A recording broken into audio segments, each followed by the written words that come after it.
The flash of cameras nearly blinded him as the handcuffs clicked around Daniel Brooks' wrists.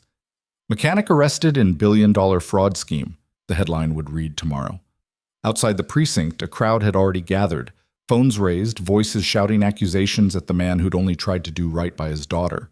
Inside that cold interrogation room, Daniel sat with his head held high, even as everything he'd built crumbled around him. This wasn't how his story was supposed to end, but perhaps, just perhaps, it was only the beginning of something he never saw coming. If you want to see how a single act of kindness can change everything, stay with me until the very end of this story. And hey, drop a comment telling me what city you're watching from. I love seeing how far these stories travel. Now let's go back to where it all started, 3 weeks before that arrest, on an ordinary Tuesday that would turn Daniel's world upside down. The afternoon sun beat down mercilessly on the cracked asphalt of Brooks Auto Repair, turning the small garage into an oven that no amount of industrial fans could cool. Daniel Brooks wiped the sweat from his forehead with the back of his grease-stained hand, leaving another dark smear across his dark skin. 30 years old, broad-shouldered from years of physical labor, he moved with the practiced efficiency of a man who'd been working with his hands since he was a teenager. "Dad! Dad, look what I made!" Daniel turned to see his 7-year-old daughter, Maya, running toward him from the small office in the back. Her pigtails bounced with each step, and her gap-toothed smile was so bright it could have powered the whole neighborhood. In her small hands, she clutched a drawing, another masterpiece created with the discount crayons he'd bought at the dollar store. "Hold on, baby girl," Daniel said, setting down his wrench carefully. "Let me wash my hands first. Don't want to get your artwork all dirty." He walked to the industrial sink in the corner, scrubbing his hands with the orange pumice soap that never quite got all the grease out from under his fingernails. Through the open garage door, he could see the street beyond, the neighborhood he'd grown up in, worked in, struggled in. Some people got out. Daniel had stayed, and now he was raising his daughter in the same place he'd been raised. Not that he'd had much choice. "Okay, let's see it," he said, drying his hands on a shop towel. Maya held up the drawing proudly. It showed 2 stick figures, one tall, one small, standing in front of a building that Daniel assumed was meant to be the garage. Above them, she'd drawn a sun with a smiling face, and at the bottom, in her careful first-grade handwriting, she'd written, "Me and Daddy, best team." Daniel felt his throat tighten. "Maya, this is beautiful. This is going right up on the wall in the office, you hear me?" "Right next to the others?" she asked hopefully. "Right in the center," he confirmed, tapping her nose gently. "Now go finish your homework while I wrap up this engine. Mrs. Patterson will be here in an hour to pick up her car." Maya skipped back to the office, humming a song she'd learned at school. Daniel watched her go, his heart full and broken at the same time. She deserved so much more than this. More than a garage office for an after-school hangout, more than discount crayons and dollar store toys, more than a father who worked 16-hour days and still couldn't make ends meet. But she never complained. Not once. Daniel turned back to the Honda Civic on the lift, trying to focus on the timing belt that needed replacing. His mind, though, kept drifting to the stack of bills in the office desk drawer. The property tax notice that had come yesterday, printed in that aggressive red ink that meant final warning. The medical bills from Maya's checkup last month. Nothing serious, thank God. Just a routine visit, but even routine was expensive without insurance. The loan payment on the garage equipment, already 2 months overdue. He'd built this business from nothing after Clara died. His wife had been gone for 3 years now, taken by an aggressive cancer that had moved through her body like wildfire. The medical bills from that fight had destroyed their savings, sold their house, left Daniel with nothing but his skills, his daughter, and a determination to keep going. Brooks Auto Repair was supposed to be the answer. He was good with cars, always had been. People said he had a gift, that he could diagnose engine problems just by listening, could bring dead vehicles back to life with parts and persistence. He thought that would be enough. He'd been wrong. The problem wasn't the work. Daniel had more work than he could handle. People brought him their cars from all over the city because they knew he'd do the job right and charge fair prices. The problem was, those fair prices weren't enough to cover the overhead, the equipment loans, the insurance, the endless unexpected expenses that came with running a small business. Every month, he fell a little further behind. Every month, he moved money around like a shell game, deciding which bill could wait another few weeks, which creditor would be most patient, and every month the walls closed in a little tighter. "Mr. Brooks?" Daniel looked down from under the car to see Travis Chen, his part-time helper, standing in the doorway. The kid was 19, saving up for community college, and one of the hardest workers Daniel had ever met. "Yeah, Travis?" "There's a car outside. Looks like they need help." Daniel wiped his hands again and walked to the garage entrance. A silver BMW sedan sat at the curb, its hood up, emergency flashers blinking. Standing next to it was a teenage girl, maybe 16 or 17, wearing clothes that probably cost more than Daniel made in a month. She was on her phone, looking frustrated and a little scared. Daniel approached with his professional smile, friendly but not too familiar. "Afternoon. Car trouble?" The girl looked up, and he could see relief flood her face. "Oh my God, yes, it just died. I was driving, and it made this weird noise, and then it just stopped. I don't know anything about cars." "That's all right," Daniel said. "Mind if I take a look?" "Please," she said. "I'm supposed to meet my friends in 20 minutes, and my stepmom is going to kill me if I'm late again." Daniel popped his head under the hood, immediately scanning the engine with an experienced eye. It only took him 30 seconds to spot the problem. The serpentine belt had shredded, probably because of a misaligned tension or pulley. An easy fix, but not one the girl could do herself. "Found your issue," he said. "Your serpentine belt gave out. I can replace it for you. Shouldn't take more than 20 minutes. "Really? Oh, thank God." She paused. "How much will it cost?" Daniel considered. The belt would run him about $15 from his supplier, and labor would normally be another $60. But looking at this kid, clearly out of her depth, scared, probably not carrying much cash, he made a decision that seemed small at the time. "Tell you what," he said. "I'll do it for free this time. Consider it a welcome to the neighborhood kind of thing." Her eyes went wide. "Are you serious? That's so nice. Thank you so much." "Just pay it forward someday," Daniel said. "Help somebody else when you get the chance." He went back into the garage, grabbed a new belt from his parts inventory, and got to work. Maya came out to watch, always fascinated when her dad worked on cars.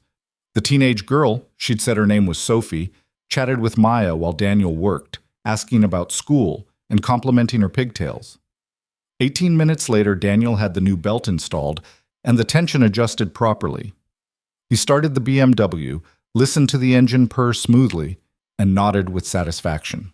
"You're all set," he told Sophie, closing the hood. "Should run fine now, but get that tensioner checked soon. It's what caused the belt to fail in the first place." Sophie thanked him profusely, took a selfie with Maya. "My Instagram followers won't believe this," and drove off with a wave. Daniel watched her go, then turned back to his work. If only he'd known what that simple act of kindness would set in motion. 3 days later, on Friday afternoon, Daniel was under a Chevy Tahoe when he heard tires screech to a stop outside the garage. Then another car. Then another. He rolled out from under the vehicle to see what was happening. A convoy of luxury vehicles had pulled up, 2 black Mercedes SUVs, and in the middle, a midnight blue Bentley that probably cost more than Daniel would make in 5 years. The doors opened simultaneously, and out stepped security personnel in dark suits, earpieces visible, moving with military precision. And then she emerged. Isabella Hart stepped out of the Bentley like she owned not just the car, but the entire street, the whole neighborhood, possibly the world itself. Mid-30s with sharp features and sharper eyes, she wore a charcoal designer suit that probably came from Milan or Paris, somewhere Daniel had only seen on maps. Her heels clicked on the pavement like countdown timers as she approached the garage. Daniel stood up, confused. He wiped his hands on his coveralls, acutely aware of how he must look, covered in grease and sweat, standing in his run-down garage while this woman who belonged in boardrooms and galas approached him. "Can I help you?" he asked. Isabella Hart stopped about 10 feet away, and the look she gave him could have frozen the sun. Behind her, the security team spread out, forming a perimeter. One of them murmured into his wrist mic, "Are you Daniel Brooks?" Her voice was cold, controlled, each word precisely articulated. "Yes, ma'am. That's me." "I'm Isabella Hart." She said it like he should know who that was, should be impressed or intimidated or both. "I understand my stepdaughter visited your establishment earlier this week." Daniel's mind raced back. Sophie, the BMW, the free repair. Yeah, I helped a young lady with a car problem a few days ago. Silver BMW, belt replacement. That's correct. Isabella took a step closer, and Daniel could see the fury carefully controlled behind her professional exterior. And what exactly did you think you were doing, offering free services to a teenage girl? The question hit Daniel like a slap. I'm sorry, what? Don't play innocent with me, Mr. Brooks. Her voice dropped, becoming even more dangerous. I've dealt with men like you before. Men who see a wealthy teenager in an expensive car and think they can exploit the situation. What were you planning? A friendship with my stepdaughter that would lead to requests for money? Or were you setting up for a lawsuit, planning to claim she damaged your property? Daniel felt heat rising in his chest, not from the sun, but from pure indignation. Ma'am, I think you've got this all wrong. Do I? Isabella cut him off. Because from where I'm standing, I see a man who specifically targeted my stepdaughter, provided unnecessary services, and is now probably planning to hit us with an inflated bill or worse. I've seen this scam before. Around them, a small crowd had started to gather. Mrs. Chen from the convenience store across the street. The Martinez brothers who ran the tire shop 2 blocks down. People Daniel had known for years, had done business with, had built relationships with. They were all watching this scene unfold. And for the first time in years, Daniel felt the old familiar sting of being judged, not for who he was or what he'd done, but for what people assumed based on where he came from and what he looked like. Ms. Hart, he said, keeping his voice level with tremendous effort, I helped your stepdaughter because she needed help. Period. There was no scam, no ulterior motive, and certainly no plan to exploit anyone. Her car broke down in front of my garage and I fixed it. That's what I do. For free. Isabella's eyebrow arched skeptically. You expect me to believe you provide free services out of the goodness of your heart? Sometimes, yes. Daniel met her gaze steadily. Because sometimes people need help, and I'm in a position to provide it. Your stepdaughter was scared and stranded.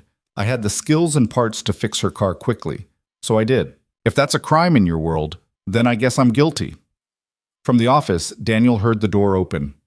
No, please, not now. Daddy! Maya stepped out, her small voice cutting through the tension like a knife. She held her backpack in one hand and her latest drawing in the other, looking confused and a little frightened by all the strange cars and serious-looking people. Daniel's protective instincts kicked in immediately. Maya, honey, go back inside for a minute, okay? But Isabella's gaze had already shifted to the little girl, and something flickered in her expression, too fast for Daniel to read. Then it was gone, replaced by that same cold fury. So you've got a daughter, Isabella said. Let me guess. You were planning to use Sophie to get to me, to my company, to support your child? This is even more calculated than I thought. That did it.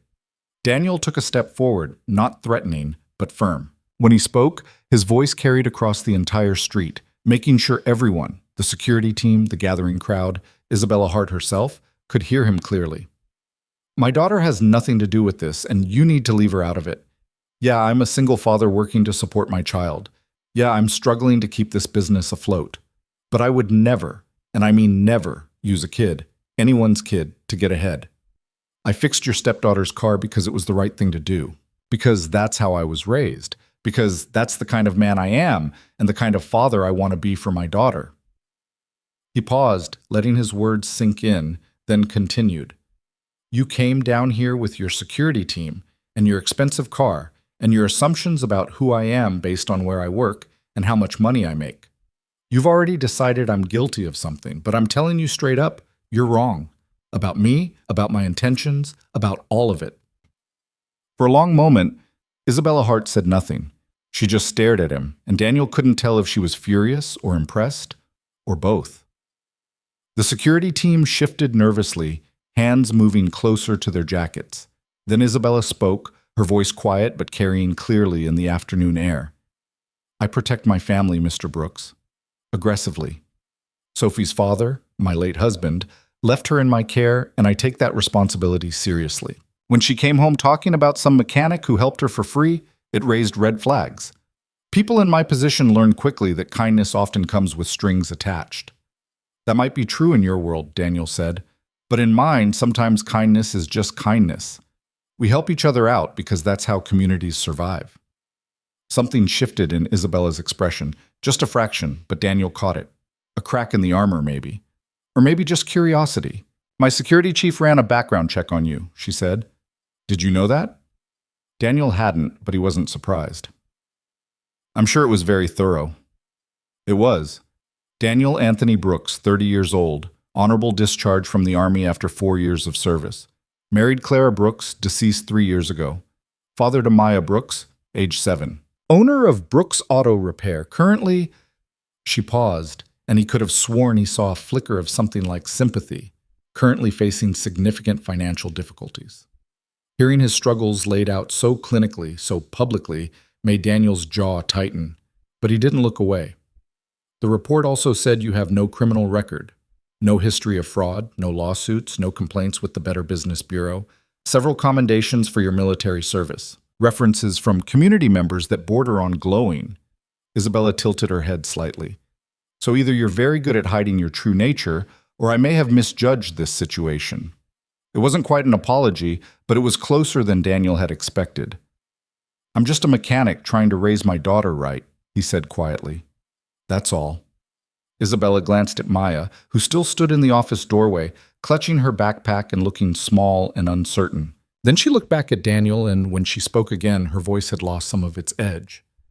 Sophie wouldn't stop talking about you, about how nice you were, how you took the time to explain what was wrong with her car, how your daughter was sweet and showed her drawings. Isabella's lips pressed into a thin line. I thought she was being naive. Teenagers often are, but maybe... She trailed off, leaving the sentence unfinished. One of the security guards leaned in, murmuring something Daniel couldn't hear. Isabella waved him off impatiently. I'm not in the habit of admitting when I'm wrong, Mr. Brooks, she said. Ask anyone who knows me. They'll tell you I'm stubborn to a fault. But I'm also not in the habit of punishing people who don't deserve it. She reached into her jacket and pulled out a business card. Actual paper, thick and expensive feeling, with raised lettering that caught the light. She held it out to Daniel. Hart Industries, she said. We manufacture luxury vehicles, among other things. I'm always looking for skilled mechanics who know their way around high-end cars. If you're interested, call that number and ask for my assistant, Marcus. Tell him I sent you. Daniel took the card, more out of reflex than anything else. He stared at it, trying to process what had just happened. This woman had shown up ready to destroy him, and now she was offering him a job? I don't understand, he said. Neither do I, entirely, Isabella admitted. But Sophie trusts you, and she's a good judge of character, better than I am, apparently. Consider this my way of apologizing for coming down here and making assumptions. She glanced around the garage, taking in the cramped space, the aging equipment, the obvious signs of financial struggle. You're skilled, Brooks. That's clear. But skill only gets you so far when you're drowning in overhead and debt. She turned to leave, her security team moving to flank her. But she paused at the Bentley's door and looked back. The job would be managing the private car collection at my estate. Vintage vehicles mostly, Rolls-Royces, Ferraris, Mercedes from the 50s and 60s. Pieces of history that need someone who understands them, respects them. The pay would be substantial, benefits included, and there's a guest house on the property that would be suitable for you and your daughter. Daniel's heart was pounding. This couldn't be real. Things like this didn't happen to people like him. Why? He asked. Why would you offer me this? Isabella Hart smiled, a small, genuine smile that transformed her face completely. Because I've built a multi-billion-dollar company by recognizing talent when I see it, Mr. Brooks. And because, despite my initial impression, I'm starting to think you might be exactly the kind of person I want around my family. She slipped into the Bentley. Think about it. The offer stands for 1 week. The convoy pulled away, leaving Daniel standing in his garage with a business card in his hand and a head full of confusion. The crowd that had gathered began to disperse, people heading back to their businesses and homes, already gossiping about what they'd witnessed. Travis appeared at Daniel's elbow. Boss, what just happened? I have no idea, Daniel admitted. Maya ran over, throwing her arms around his waist. Daddy, who was that lady? She seemed mean at first, but then she gave you a card. Was she a customer? Daniel looked down at his daughter, then at the card in his hand, then at the garage that had been his dream and his burden for 3 years. "I think," he said slowly, "that might have been an opportunity." That night, after Maya was asleep in her small bedroom above the garage, Daniel sat at his desk and stared at Isabella Hart's business card. He'd looked her up online, and the information he'd found was staggering. Isabella Hart, CEO of Hart Industries, age 34. Net worth estimated at $2.3 billion. Founded her first tech company at 23, sold it for $50 million at 26, then used that money to build Hart Industries into a luxury automotive and technology empire. Widowed 2 years ago when her husband, renowned automotive designer James Whitmore, died in a racing accident. Stepdaughter Sophie Whitmore, age 16. The articles painted a picture of a woman who was brilliant, ruthless, and fiercely protective of what was hers. She'd crushed competitors, outmaneuvered corporate raiders, and built an empire in an industry dominated by old money and older men.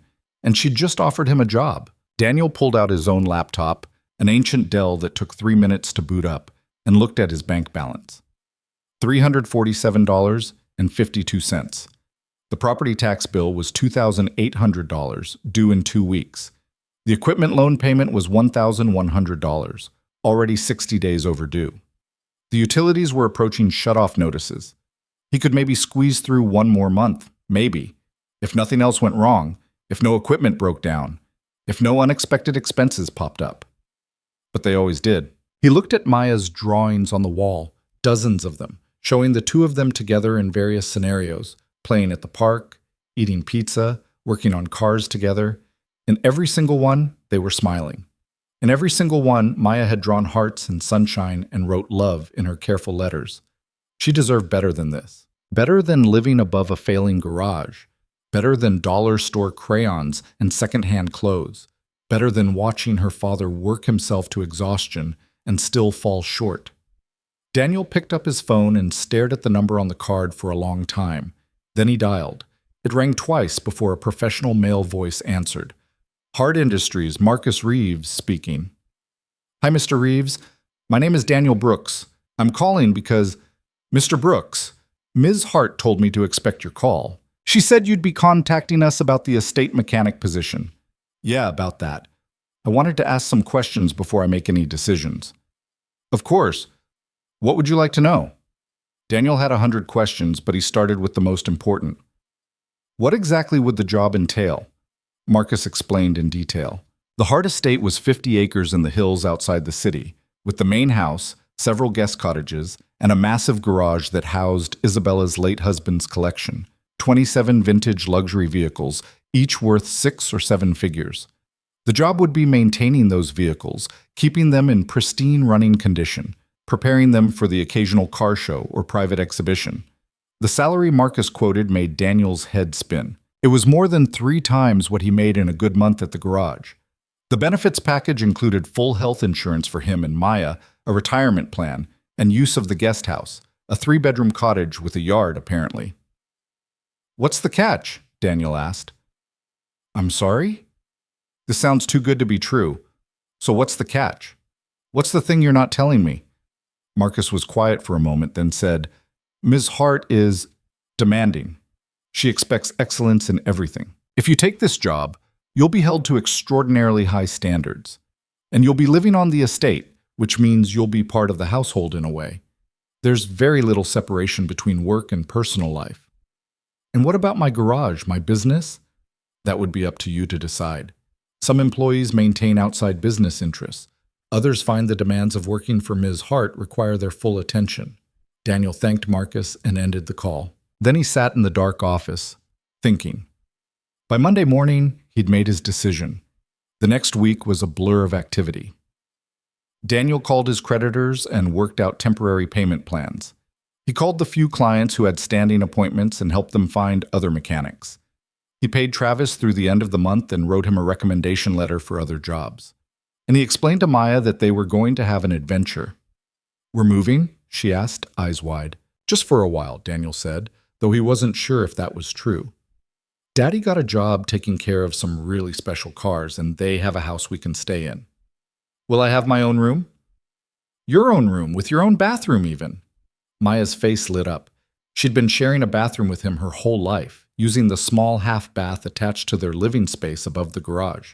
On Friday morning, Daniel loaded their belongings, which fit into his pickup truck with room to spare, and drove out of the city toward the hills. Maya sat beside him, her favorite stuffed animal in her lap, watching the neighborhoods change outside the window. The buildings got nicer, the lots got bigger, the cars on the road got more expensive. And then they reached the gates of the Hart estate. They were massive, wrought iron with the Hart Industries logo worked into the design, flanked by stone pillars that had to be 12 feet tall. A security guard checked Daniel's name against a list, then waved them through. The driveway wound through manicured grounds for nearly half a mile before the house came into view, and when it did, Maya gasped. "Daddy, it's a castle." It wasn't, but Daniel understood why she thought so. The main house was enormous, 3 stories of stone and glass, with a design that managed to be both modern and classical at once. Wings extended from the central structure, and Daniel could see a pool, tennis courts, and what looked like a stable in the distance. But Marcus had told him to go to the garage first, so Daniel followed the secondary driveway around to the side of the estate. The garage was bigger than his entire business had been. It was a beautiful structure of wood and stone with enormous glass doors that showed glimpses of the vehicles inside. As Daniel pulled up, those doors began to slide open automatically. Inside, under perfect lighting, sat the collection. A 1955 Mercedes-Benz 300 SL Gullwing, its silver paint absolutely flawless. A 1961 Ferrari. 250 GT California in red that seemed to glow. A Rolls-Royce Silver Cloud from 1958. An Aston Martin DB5, the same model James Bond had driven in the movies. Row after row of automotive history, each vehicle perfectly positioned, perfectly maintained, perfectly priceless. Daniel had worked on nice cars before, but nothing like this. This was another level entirely. "Mr. Brooks?" He turned to find Marcus Reeves approaching, a tall black man in his 40s, perfectly dressed in a suit despite the casual Friday setting. His handshake was firm and professional. "Welcome to the Hart estate. I trust the drive was pleasant?" "It was fine, thank you." "Excellent. Let me show you around the garage first, then we'll get you settled in the guest house." Marcus walked Daniel through the space, explaining the organizational system, the maintenance schedules, the security protocols. Everything was documented. Everything had a procedure. Everything was exact. It was intimidating and exciting in equal measure. The guest house was perfect. Daniel had expected something small, but this was a full 3-bedroom home with a modern kitchen, a living room with a fireplace, and a yard where Maya could play. It even had a 2-car garage where Daniel could keep his tools and his truck. "Ms. Hart wants you to be comfortable," Marcus explained. "She believes that employees who are well treated produce better work. You'll find the kitchen fully stocked. If you need anything, my number is on the refrigerator." "When do I meet Ms. Hart?" Daniel asked. "She's in Tokyo on business this week. She'll be back on Wednesday, and she's requested a meeting with you Thursday morning at 9. Marcus handed Daniel a key card. "This will get you into the garage and the main house. Your primary workplace is the garage, but you may need to access the main house for meetings or if Ms. Hart requests vehicle preparation for events." After Marcus left, Daniel and Maya explored their new home. Maya claimed the bedroom with the window seat overlooking the gardens, and Daniel helped her unpack her clothes and arrange her stuffed animals on the bed. The room was bigger than their entire living space above the garage had been. "Daddy, is this really ours?" Maya asked, spinning in a circle with her arms out. "For now," Daniel said. "We'll see how the job goes." That weekend, Daniel focused on learning the collection. He studied each vehicle, reviewing the maintenance logs, understanding the quirks and characteristics of each one. James Whitmore had been a serious collector, and his records were meticulous. But Daniel also noticed something interesting. Several of the vehicles hadn't been driven in over 2 years. Since James Whitmore's death, apparently. The maintenance had continued, but the cars sat idle, museum pieces rather than the living, breathing machines they were meant to be. On Wednesday evening, Daniel saw the Bentley return through the guest house window. Isabella Hart was home. Thursday morning at 8:55 a.m., Daniel walked to the main house and used his key card to enter through the side door Marcus had shown him. A housekeeper directed him to Isabella's office on the 2nd floor. The office was all glass and light, with a view overlooking the estate. Isabella sat behind a desk that looked like it cost more than a car, working on a laptop. She wore another flawless suit, navy blue this time, and her hair was pulled back in a severe bun. She looked up when Daniel knocked on the open door frame. "Brooks, come in." He entered, feeling acutely aware of his work boots on the expensive carpet. "Sit," Isabella said, gesturing to one of the chairs across from her desk. "Marcus says you've been settling in well. The guest house is acceptable." "It's more than acceptable, Ms. Hart. It's generous." "Good. Let's talk about expectations." She closed her laptop and gave him her full attention. "The vehicles in that garage are not just cars, Brooks. They're pieces of my late husband's soul. He spent 20 years building that collection. Every vehicle was chosen for a reason, restored to perfection, maintained with obsessive care." Her voice carried an edge of grief that she probably didn't intend to show. "I understand," Daniel said quietly. "Do you? Because I need you to understand that if you damage one of those vehicles, if you fail to maintain them properly, if you treat them as anything less than the treasures they are, you'll be out of here so fast your head will spin. Am I clear?" "Crystal clear." Isabella studied him for a long moment. "The collection hasn't been driven since James died. I couldn't bring myself to get behind the wheel, and I wouldn't trust anyone else to do it. But cars are meant to be driven, not stored. They deteriorate when they sit idle too long." "They do," Daniel agreed. "Seals dry out, fluids separate, batteries die. These cars need to run. Then run them. Weekly drives at minimum. Document everything. And Brooks?" She leaned forward slightly. "Don't make me regret giving you this chance." "I won't, Ms. Hart." She nodded dismissively, and Daniel took that as his cue to leave.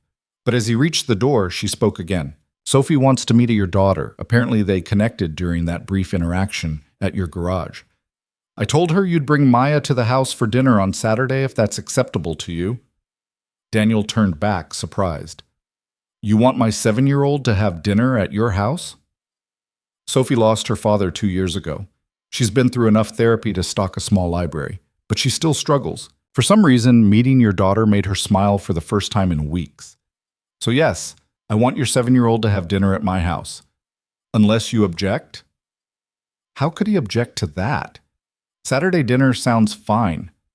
Over the next 2 weeks, Daniel fell into a rhythm.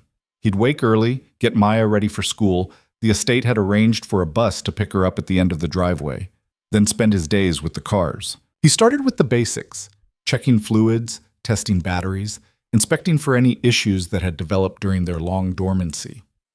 Then he began the drives. The first vehicle he took out was the Mercedes 300 SL. And the moment he fired up that engine and heard it purr to life, he understood what Isabella had meant. These weren't just cars. They were art, history, passion made physical. He drove each vehicle weekly, taking them on carefully planned routes through the hill country, keeping detailed logs of performance, noting any issues, making minor adjustments. The cars responded to his care, coming alive again after their long sleep. The dinner with Sophie went well. The 16-year-old was surprisingly down to earth despite her wealth, and she genuinely seemed to enjoy talking with Maya. Isabella watched the interaction with something that might have been wistfulness, participating little in the conversation but missing nothing. Daniel began to see layers to Isabella Hart that the public persona didn't show. She was demanding, yes, perfectionist, absolutely, but she was also someone who'd lost her husband and was trying to raise his daughter alone while running a billion-dollar empire. And she was lonely. Daniel saw it in the way she'd sometimes stand at her office window, looking out at the grounds with an expression of profound isolation. In the way she worked late into the night, her office windows glowing long after everyone else had gone to sleep. In the careful distance she maintained from everyone around her.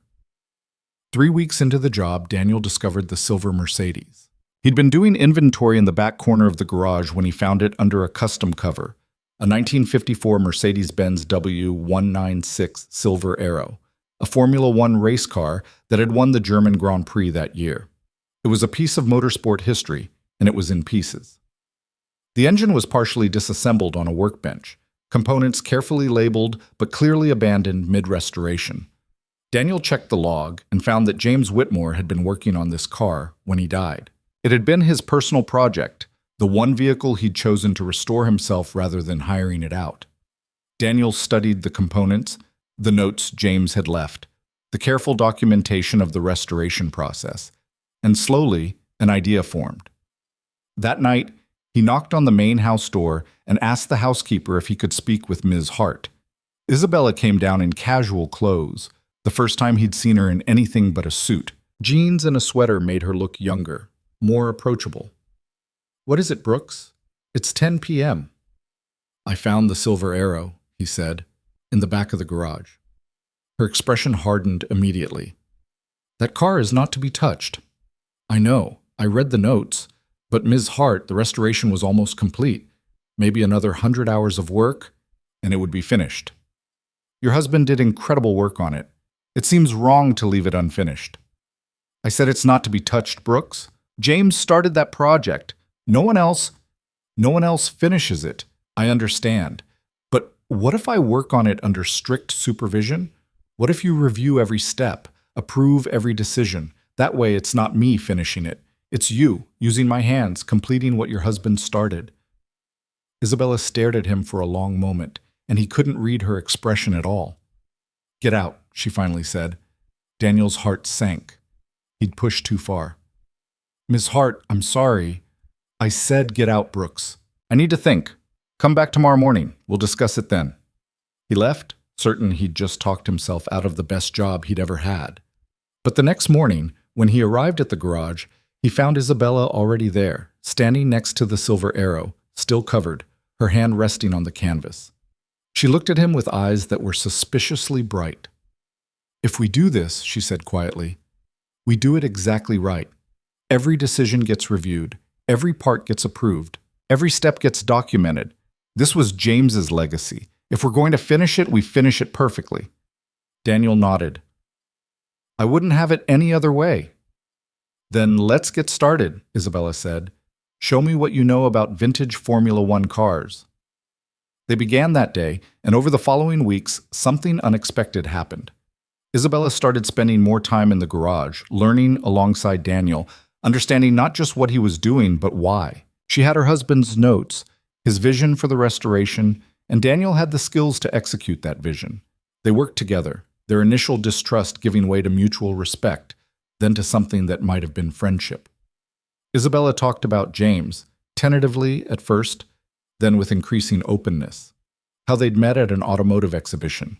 How he'd been the one person who challenged her, matched her intelligence, saw past her money to the woman beneath. And Daniel talked about Clara, about building a life together and watching it disappear, about trying to be both mother and father to Maya. They found common ground in grief and single parenthood, in the weight of carrying on alone. Sophie and Maya became genuine friends, despite the age difference. The teenager would come to the guest house after school, helping Maya with homework, playing games, being the big sister Daniel's daughter had never had. For the first time in years, Daniel felt like maybe, just maybe, things were going to be okay. He had no idea that everything was about to fall apart. Because while Daniel worked on vintage cars and built a new life, someone else was watching. Someone who'd noticed Isabella Hart's growing trust in her new mechanic. Someone who saw opportunity in that trust. And someone who was about to turn Daniel's world into a nightmare from which there might be no escape. The trap was already being set. The pieces were moving into place. And Daniel Brooks, honest mechanic and devoted father, was about to become the patsy in a scheme that would threaten everything, his freedom, his daughter, and the fragile new life he'd only just begun to build. The storm was coming, and he never saw it approach until it was far too late. The man watching from the second-floor window of the main house had perfected the art of appearing concerned while plotting destruction. Richard Whitmore, Isabella's brother-in-law, had the same sharp features as his late brother James, but where James had possessed warmth and passion, Richard carried only cold calculation behind his practiced smile. He stood now with a crystal tumbler of scotch, observing Daniel Brooks as the mechanic guided the vintage Porsche 911 into the garage below, the engine note perfect, the handling clearly expert. Isabella stood nearby, actually smiling as she discussed something with Brooks, her posture relaxed in a way Richard hadn't seen since James died. And that was the problem.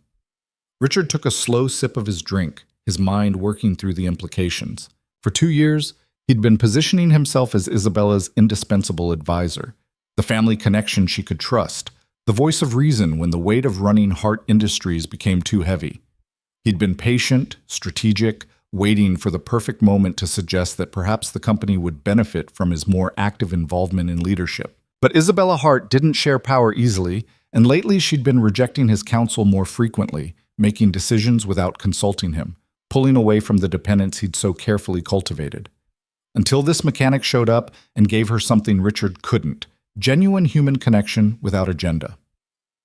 He watched Daniel laugh at something Isabella said, watched her actually laugh back, and felt his carefully constructed plans beginning to crack. Richard Whitmore had worked too long and too hard to let some grease monkey from the wrong side of town ruin everything. Hart Industries was worth $2.3 billion, and Richard believed firmly that at least half of that should belong to him. After all, it had been his brother's design genius that had made the company's luxury vehicles so desirable. Without James, Isabella was just a tech CEO playing in automotive waters too deep for her. Or so Richard told himself. He pulled out his phone and made a call. "Marcus, it's Richard. I need you to pull together a complete financial review of the estate accounts. Everything. Household expenses, staff salaries, vehicle maintenance, all of it. I'm concerned we might have some irregularities that need addressing." Marcus Reeves' voice came back cautious and professional. "Is there something specific you're concerned about, Mr. Whitmore?" "Just due diligence. You understand. Family looking out for family." Richard kept his tone light, collegial. "Have it ready by Monday. And Marcus, let's keep this between us for now. No need to worry Isabella with accounting details when she's already so busy." He ended the call and smiled. The first piece was in motion. Down in the garage, Daniel had no idea he was being observed, no sense of the target that had just been painted on his back. He was focused entirely on the conversation with Isabella about the Silver Arrow's progress. "The engine timing is exactly where your husband specified in his notes," Daniel was saying, wiping his hands on a shop towel. "Another few weeks and we'll be ready for the first test start. I want to make sure everything is perfect before we fire it up." Isabella ran her hand along the Silver Arrow's bodywork, her expression soft. He would have loved seeing this finished. He used to come out here every evening after Sophie went to bed, working on this car for hours. It was his meditation, he said, his way of finding peace. "I can understand that," Daniel said. "There's something about working with your hands, solving mechanical puzzles that quiets everything else in your head." "Is that why you became a mechanic?" Daniel considered the question. "Partially, but mainly because my grandfather was one. He taught me that every machine has a soul, that if you listen carefully enough, it'll tell you what it needs." "Sounds crazy, I know." "No," Isabella said quietly. "James used to say the exact same thing." They stood in comfortable silence for a moment, and Daniel realized how much had changed in the 6 weeks since he'd started working here. Isabella Hart was no longer the terrifying billionaire who'd accused him of exploitation. She was a person, complicated, grieving, trying to hold together an empire while raising a daughter who wasn't biologically hers, but whom she loved fiercely nonetheless. "Can I ask you something?" Daniel said. "You just did, but go ahead." He smiled at that. "Why did you really offer me this job? And don't say it was just because of my skills. You could have hired a dozen master mechanics with better credentials." Isabella was quiet for a long moment, her gaze distant. When she finally spoke, her voice carried a vulnerability he'd rarely heard from her. "Because when I accused you of exploitation, you didn't back down. You didn't apologize for being who you are or where you come from.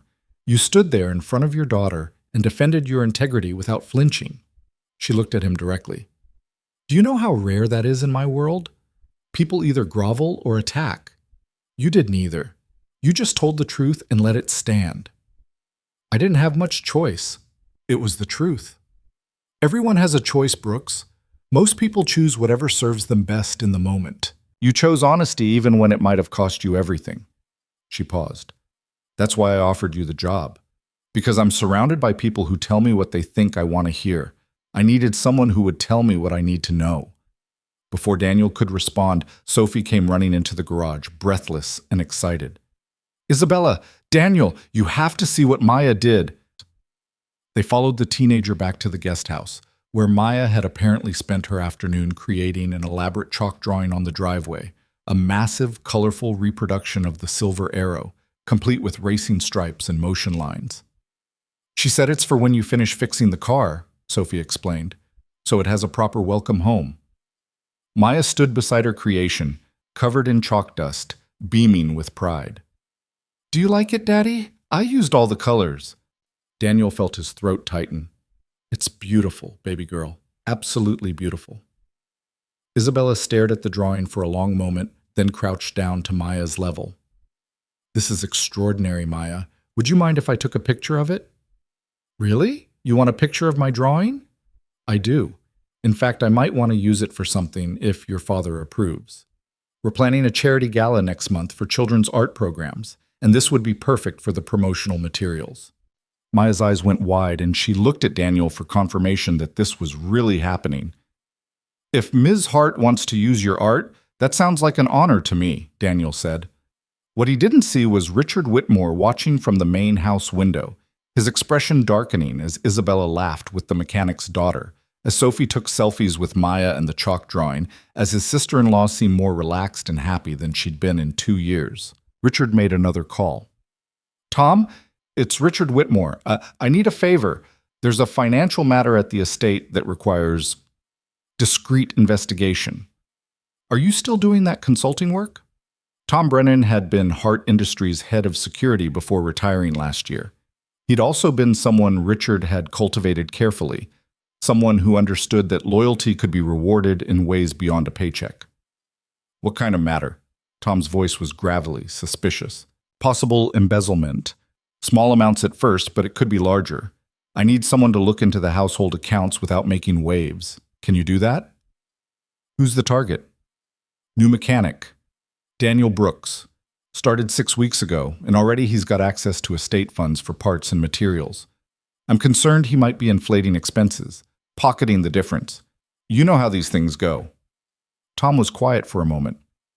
"Isabella trust him?" "Unfortunately, yes. That's why this needs to be handled carefully. I don't want to upset her without proof, but I also can't let someone take advantage of her kindness." "Give me a week," Tom said. "I'll see what I can find." Richard smiled and returned to watching the scene below, the happy tableau of Isabella, Sophie, Maya, and Daniel, admiring chalk art in the fading afternoon light. They looked like a family, and that image filled Richard with a cold, focused rage. By the end of the week, Tom Brennan had found exactly what Richard had planted for him to find. "You were right to be concerned," Tom said, sliding a folder across the table at the private club where they'd arranged to meet. "Brooks has been submitting expense reports that don't quite add up, parts that cost more than market rate, labor hours that seem inflated, vendors I can't fully verify." Richard opened the folder, reviewing the doctored documents he'd carefully arranged over the past several days. It had been surprisingly easy to create false invoices, to manipulate the estate's accounting system to show discrepancies that didn't actually exist. The key was making it subtle enough to be believable, but significant enough to be damning. "How much are we talking?" Richard asked, though he already knew the answer. "If this pattern holds, maybe 20,000 over the past 6 weeks. Not huge money for the estate, but it shows a pattern of theft." 20,000 that we can prove," Richard said grimly. "Who knows how much we can't prove yet. Should we go to Isabella?" "That's your call. But if this guy's dirty, you don't want to wait too long. Thieves get bolder when they think they're getting away with it." Richard made a show of considering this, of wrestling with the decision. Finally, he shook his head. "Not yet.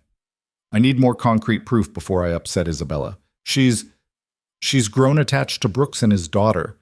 This will devastate her. I need to be absolutely certain before I pull that trigger." "You're a good brother-in-law," Tom said, "looking out for her like this." "James would have wanted me to protect her," Richard replied, and almost meant it. Over the next week, Richard continued to build his case, adding layers of false evidence while maintaining his facade of concerned family advisor. He had lunch with Isabella twice, casually mentioning that he'd noticed some irregularities in the estate accounts, planting seeds of doubt without making direct accusations. "I'm sure it's nothing," he'd say. "Probably just sloppy bookkeeping. But you might want to have Marcus review the expense reports from the garage, just to be safe." Isabella had brushed him off the first time, but Richard noticed she'd grown quieter the second time he mentioned it. The seed was germinating. Meanwhile, Daniel remained completely oblivious to the trap closing around him. He worked on the Silver Arrow with increasing confidence, making real progress on the restoration. He drove the collection vehicles on their weekly routes, maintained perfect logs, and treated each car with the reverence it deserved. He spent his evenings with Maya, helping with homework, playing games, living the most stable life they'd had since Clara died. He'd even started to believe this might last. On Thursday afternoon, 2 months into his employment, Daniel was deep in the Silver Arrow's engine compartment when he heard footsteps approaching. He looked up to find Richard Whitmore standing there with a smile that didn't reach his eyes. "Mr. Whitmore," Daniel said, wiping his hands. "Can I help you with something?" "Actually, I was hoping we could talk, man to man, so to speak." Daniel straightened, immediately on guard. In 2 months, he'd maybe spoken 20 words total to Richard. The man rarely visited the estate, and when he did, he focused entirely on Isabella, treating the staff as invisible. "Sure. What's on your mind?" Richard walked around the Silver Arrow slowly, his gaze appraising. "Beautiful machine. James was obsessed with this car, spent years tracking it down, more years planning the restoration." He looked at Daniel. "Must be satisfying finishing someone else's dream project." "I'm just following Mr. Whitmore's notes. The vision was all his." "Humble. Isabella mentioned you were humble." Richard's smile widened slightly. "She's grown quite fond of you, you know, and Sophie adores your daughter. It's really quite touching." Daniel said nothing, waiting for whatever was actually coming. "The thing is, Brooks, I worry about Isabella. She's brilliant with business, absolutely ruthless when it comes to hard industries, but personally, she's vulnerable, especially since James died. She wants to trust people, wants to believe the best in them, and sometimes that makes her a target." "A target for what?" "For people who might take advantage of her kindness." Richard met Daniel's eyes directly. "I'm not accusing you of anything. I just want to make sure we understand each other. Isabella is family. Hurt her, and you'll answer to me." Daniel felt anger rise in his chest, but he kept his voice level. "I would never hurt Ms. Hart. She's been generous to me and my daughter beyond anything we deserved. The last thing I'd ever do is betray that trust." "Good. I'm glad we're clear." Richard turned to leave, then paused. "Oh, one more thing. There's going to be an independent audit of the estate finances. Standard procedure happens every year. When they come around asking questions about your expense reports, just be honest. Honesty is always the best policy, don't you think?" He left before Daniel could respond, leaving behind a cold dread in the pit of Daniel's stomach. That night, Daniel pulled out every expense report he'd submitted, every receipt, every invoice. He reviewed them line by line, checking and double-checking every entry. Everything was legitimate. Every part was necessary. Every hour was worked. Every vendor was real. So why did Richard's warning feel like a threat? He tried to talk to Isabella about it the next day, but she was in back-to-back meetings, preparing for a major board presentation. Marcus said she wouldn't be available until late evening, and Daniel didn't want to bother her with what might be nothing. That decision would haunt him. Because while Daniel waited to talk to Isabella, Richard was making his next move. He called an emergency meeting with the estate's board of trustees, a formality from when the property had been held in a family trust, but one that still held advisory power. "I've discovered evidence of embezzlement," Richard told the 3 trustees grimly. "The new mechanic Isabella hired has been systematically stealing from the estate accounts.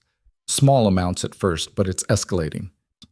He presented his fabricated evidence, walked them through the false paper trail, painted a picture of a con man who'd ingratiated himself with Isabella to gain access to her wealth. "We need to handle this carefully," Richard said.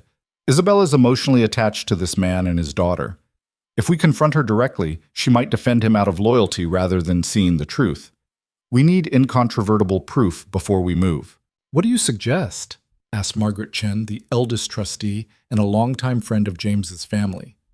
"Give me 1 more week to gather conclusive evidence. Then we present everything to Isabella at once, a complete case that leaves no room for doubt or emotional attachment to cloud her judgment." The trustees agreed, and Richard left the meeting with authorization to continue his investigation.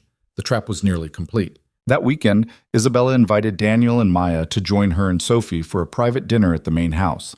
It was a rare moment of relaxation, and Isabella seemed genuinely happy as they sat around the dining table, not the formal one in the massive dining room, but the smaller table in the breakfast nook that felt almost normal. "So Maya," Isabella said, "Sophie tells me you're interested in art. Have you ever been to an art museum?" Maya shook her head, suddenly shy. "Then we should fix that. There's a wonderful children's art exhibition at the City Museum next month. Perhaps we could all go together." Isabella looked at Daniel. "If that's all right with you?" "That would be amazing," Daniel said, watching his daughter's face light up. "Maya would love that." "It's settled then." Isabella raised her wine glass. "To new experiences and unexpected friendships." Daniel raised his water glass to match, and for a moment everything felt perfect. He had stable work, a safe home for his daughter, people who seemed to genuinely care about them. After 3 years of struggle and survival, he'd finally found solid ground. He didn't know he was standing on quicksand. On Monday morning, Daniel arrived at the garage to find 2 men in suits waiting for him. They showed him badges, private investigators hired by the estate's insurance company to conduct the routine audit Richard had mentioned. "This won't take long, Mr. Brooks," the lead investigator said. "We just need to review your purchase records, verify some vendors, standard procedure." Daniel cooperated fully, walking them through his filing system, explaining his part sourcing, showing them the vehicles he'd worked on. Everything was organized, documented, transparent. He had nothing to hide. The investigators spent 3 hours going through everything, taking photographs, making notes. They were professional but thorough, and Daniel felt increasingly uneasy as the morning progressed. "Is there a problem?" he finally asked. "Just being thorough," the lead investigator replied. "We'll need to take copies of these records for our review. You'll get them back within a few days." After they left, Daniel immediately went to find Marcus, but the estate manager was out. He tried calling Isabella's office, but her assistant said she was in an all-day strategy session and couldn't be disturbed. Daniel returned to work on the Silver Arrow, trying to shake the feeling that something was very wrong. That evening, Richard made his final move. He called Isabella at her office in the city, his voice carefully modulated to convey reluctant concern. "Isabella, I need to talk to you about something serious. Can you come to the estate tonight? It can't wait." "Richard, I'm exhausted. Can it wait until tomorrow?" "No, it really can't. Trust me, you'll want to hear this tonight." An hour later, Isabella arrived at the main house to find Richard waiting with Tom Brennan and Margaret Chen. The grim expressions on their faces told her this was bad. "What's going on?" she demanded. Richard slid a thick folder across the table toward her. "I'm sorry to tell you this, but we've discovered evidence that Daniel Brooks has been embezzling from the estate accounts." Isabella's face went completely still. "That's impossible." "I thought so too at first, but the evidence is conclusive." Richard walked her through the fabricated paper trail, inflated invoices, phantom vendors, parts that were purchased but never installed, labor hours that didn't match the work completed. "This has to be a mistake," Isabella said, but her voice had lost its certainty. "I wish it was," Margaret said gently. "But I've reviewed the documentation myself. The pattern is clear. Mr. Brooks has been systematically stealing from you, probably from the moment he started working here." Isabella's hand trembled slightly as she turned pages in the folder. Daniel's signature was on every doctored document, every false invoice. The evidence looked damning because Richard had made sure it would. "How much?" Isabella asked quietly. "That we can prove?" "About $45,000 over 2 months. But there are expenses we haven't been able to fully trace yet. The total could be significantly higher." Isabella closed the folder and stood up, her face a mask of controlled fury that Richard recognized all too well. This was Isabella in battle mode, the version of her that had destroyed competitors and crushed corporate raiders. "I want him arrested," she said coldly. "Tonight. I want him prosecuted to the fullest extent of the law." "Isabella, maybe you should take some time," Margaret began. "I said tonight." Isabella's voice cut like a knife. "Call the police. Have them meet me at the guest house in 30 minutes. And I want him off this property within the hour." Richard hid his smile. It had worked perfectly. 28 minutes later, Daniel was playing chess with Maya in the guest house living room when he saw the police cars pull up outside. His first thought was that something had happened to Isabella or Sophie, and he stood up quickly. Then the knock came at the door, hard, official, unmistakable.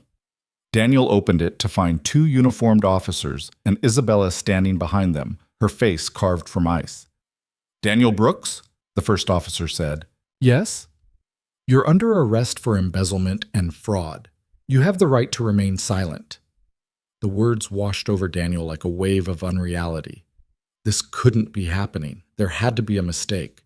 He looked past the officers to Isabella, searching her face for some sign that she knew this was wrong, that she would stop this. But Isabella's eyes were hard and cold, looking at him like he was a stranger. Like he was exactly what she'd first accused him of being, a con man, an opportunist, someone who'd exploited her trust. "Ms. Hart, please, there's been a mistake," Daniel started. "The only mistake was mine," Isabella cut him off. "Thinking you were different, thinking you were honest. Save your lies for your lawyer, Brooks." "Daddy?" Maya's voice was small and terrified behind him. "Daddy, what's happening?"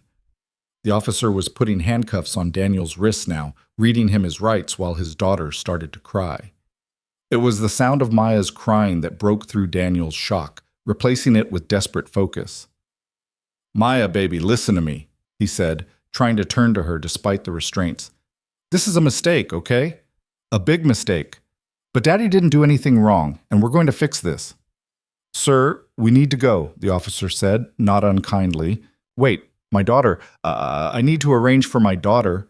"Child Services has been notified," the second officer said. "Someone will be here within the hour to take custody until other arrangements can be made." "No!" Maya screamed, running to Daniel. "Don't take my daddy. He didn't do anything. He's good. He's good." An officer gently but firmly separated Maya from Daniel, holding the sobbing 7-year-old back while they led her father toward the patrol car. Daniel looked back, seeing his daughter reaching for him, seeing Isabella standing cold and unmoved in the doorway, seeing his entire world collapse in real time. "Miss Hart, please," he said one last time. "Please believe me. I didn't steal anything. I would never—" "Save it for the judge," Isabella said, and turned away. As the patrol car pulled down the driveway with Daniel in the back seat, Maya's screams echoing behind them, Richard Whitmore watched from the main house window and permitted himself a small smile of satisfaction. Phase 1 was complete.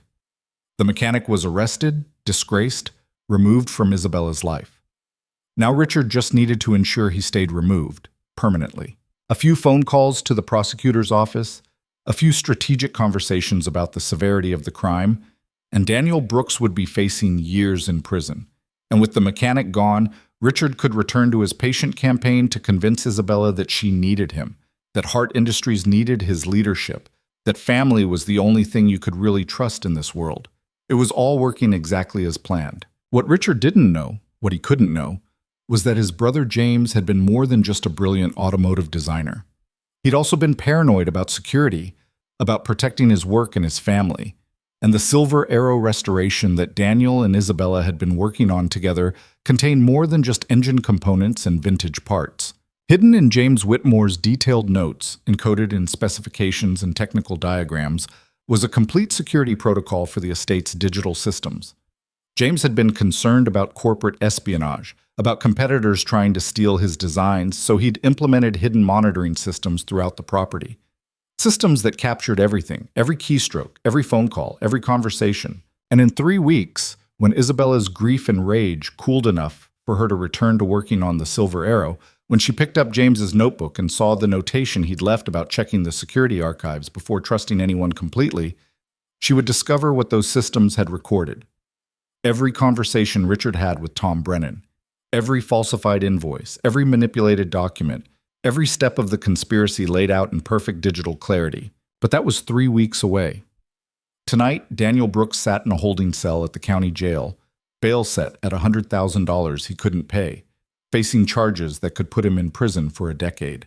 Tonight, Maya cried herself to sleep in an emergency foster placement, clutching her stuffed animal and not understanding why her daddy was gone. Tonight, Isabella Hart sat in her office and tried to convince herself she'd made the right decision, that the man she'd begun to trust had betrayed her just like she'd always feared someone would. And tonight, Richard Whitmore poured himself a celebration scotch and began planning the next phase of his scheme, the one where he used this crisis to finally gain the power he'd always believed should be his. The game was in motion. The pieces were positioned. And Daniel Brooks, innocent but imprisoned, had no idea how to fight back against an enemy he didn't even know existed. The fluorescent lights in the county jail's holding cell flickered constantly, a mechanical heartbeat that marked the passing hours in cold, irregular intervals. Daniel sat on the concrete bench, his head in his hands, still wearing the grease-stained work shirt he'd had on when they arrested him. The fabric smelled like motor oil, and the garage, like the life he'd built that had just been ripped away. 48 hours.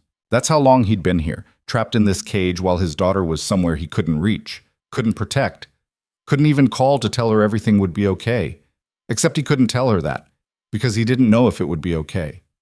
The public defender who'd been assigned to his case had reviewed the evidence and delivered the news with the weary resignation of someone who'd seen this story too many times before. Mr. Brooks, I'm going to be honest with you. The prosecution has documentation showing a clear pattern of theft. Your signatures are on invoices for parts that were never installed, payments to vendors that can't be verified, inflated labor charges. We're looking at $45,000 in provable theft, and they're suggesting there could be more. Daniel had tried to explain that he'd never signed false invoices, that every part he'd ordered was legitimate, that someone must have forged documents. But even as the words left his mouth, he could hear how desperate they sounded, how much like every other guilty person claiming innocence. The best I can do is try to negotiate a plea, the public defender had said. Maybe get it down to 3 to 5 years if you show remorse and agree to restitution. 3 to 5 years. Maya would be 12 when he got out, a teenager. She'd spend her formative years without him, in foster care, believing her father was a criminal. The metal door buzzed and clanged open. A guard stood there with another man Daniel didn't recognize, late 50s, gray hair, expensive suit that seemed wildly out of place in the drab surroundings. Brooks, you have a visitor. Conference room 2. Daniel stood confused. His public defender wasn't scheduled to return until tomorrow, and he didn't know anyone who could afford a suit like that. The conference room was small and stale, with a metal table bolted to the floor and 2 chairs on either side. The well-dressed man sat down and gestured for Daniel to do the same. The guard remained outside, visible through the reinforced glass window. Mr. Brooks, my name is Robert Chen. I'm an attorney, and I'd like to represent you. Daniel stared at him. I can't afford an attorney. I've got maybe $300 in my bank account and a bail I can't make. I'm aware of your financial situation. I'm not asking for payment. Chen opened his briefcase and pulled out a legal pad. I'm here because my mother asked me to be here. Your mother? Margaret Chen. She lives 2 blocks from your old garage.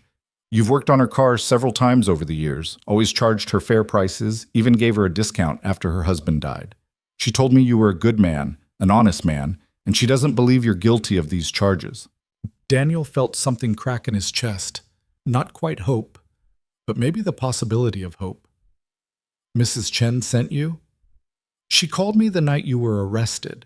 Said something about this whole situation felt wrong to her, that she'd known you for years and theft didn't fit your character. So she asked me to look into it. Chen pulled out a folder, and the more I look, the more I agree with her. For the first time in 2 days, Daniel felt like he could breathe. What did you find? Inconsistencies. The invoices show your signature, but I've examined your actual signature on employment documents and expense reports from your first weeks at the estate. There are differences, subtle, but there. Someone skilled at forgery could have created these documents. Why would someone do that? That's the question, isn't it? You've been working at the Hart estate for 2 months. In that time, did you make any enemies, anyone who might want to see you removed? Daniel thought back over the past weeks, searching his memory for conflicts or tensions. And then he remembered. Richard Whitmore standing in the garage, making veiled threats, warning about an audit, his smile that never reached his eyes. Isabella's brother-in-law, Daniel said slowly. Richard Whitmore. He came to see me about a week ago, said he was concerned about Isabella being taken advantage of, told me to be honest when the auditors came. At the time, I thought it was just him being protective, but looking back, it sounds like a man setting you up to take a fall. Chen made notes on his pad. Tell me about your relationship with Isabella Hart. And don't leave anything out. Daniel talked for the next hour, laying out everything. The initial confrontation over Sophie, the job offer, working on the Silver Arrow together, the dinners with Sophie and Maya, the way Isabella had slowly opened up about her grief and loss. He described Richard's minimal presence at the estate, his occasional visits, the way he always seemed to be watching. Chen listened carefully, occasionally asking clarifying questions, building a picture of the situation. Here's what I think happened, Chen said when Daniel finished. Richard Whitmore saw you as a threat. Not a physical threat, but a threat to his influence over Isabella. She was relying on you, trusting you, letting you into her life in a way she hadn't let anyone since her husband died. That threatened whatever plan Richard has been working on. What kind of plan? That's what we need to find out. But first, we need to get you out of here. I'm going to file for a bail reduction hearing, argue that you're not a flight risk, that you have a young daughter who needs you. It won't be immediate, but I think I can get you released pending trial. And then what? Chen closed his briefcase and met Daniel's eyes. Then we prove you're innocent, but I need you to understand something. This is going to be a fight. The prosecution has physical evidence, documentation, what appears to be a clear pattern of theft. We're going to have to dismantle their case piece by piece, and in the process, we might uncover things that powerful people want to keep hidden. I don't care about powerful people. I care about my daughter. Good, because that's exactly the energy you're going to need. 3 days later, Chen got Daniel released on a reduced bail of $15,000, paid by a collection of neighbors from Daniel's old community who'd pooled their resources. Mrs. Chen had organized the effort, going door to door explaining that Daniel needed help, that he was one of their own. The first thing Daniel did was go to the child services office to see Maya. She ran to him the moment he entered the visitation room, throwing her small arms around his waist and sobbing into his shirt.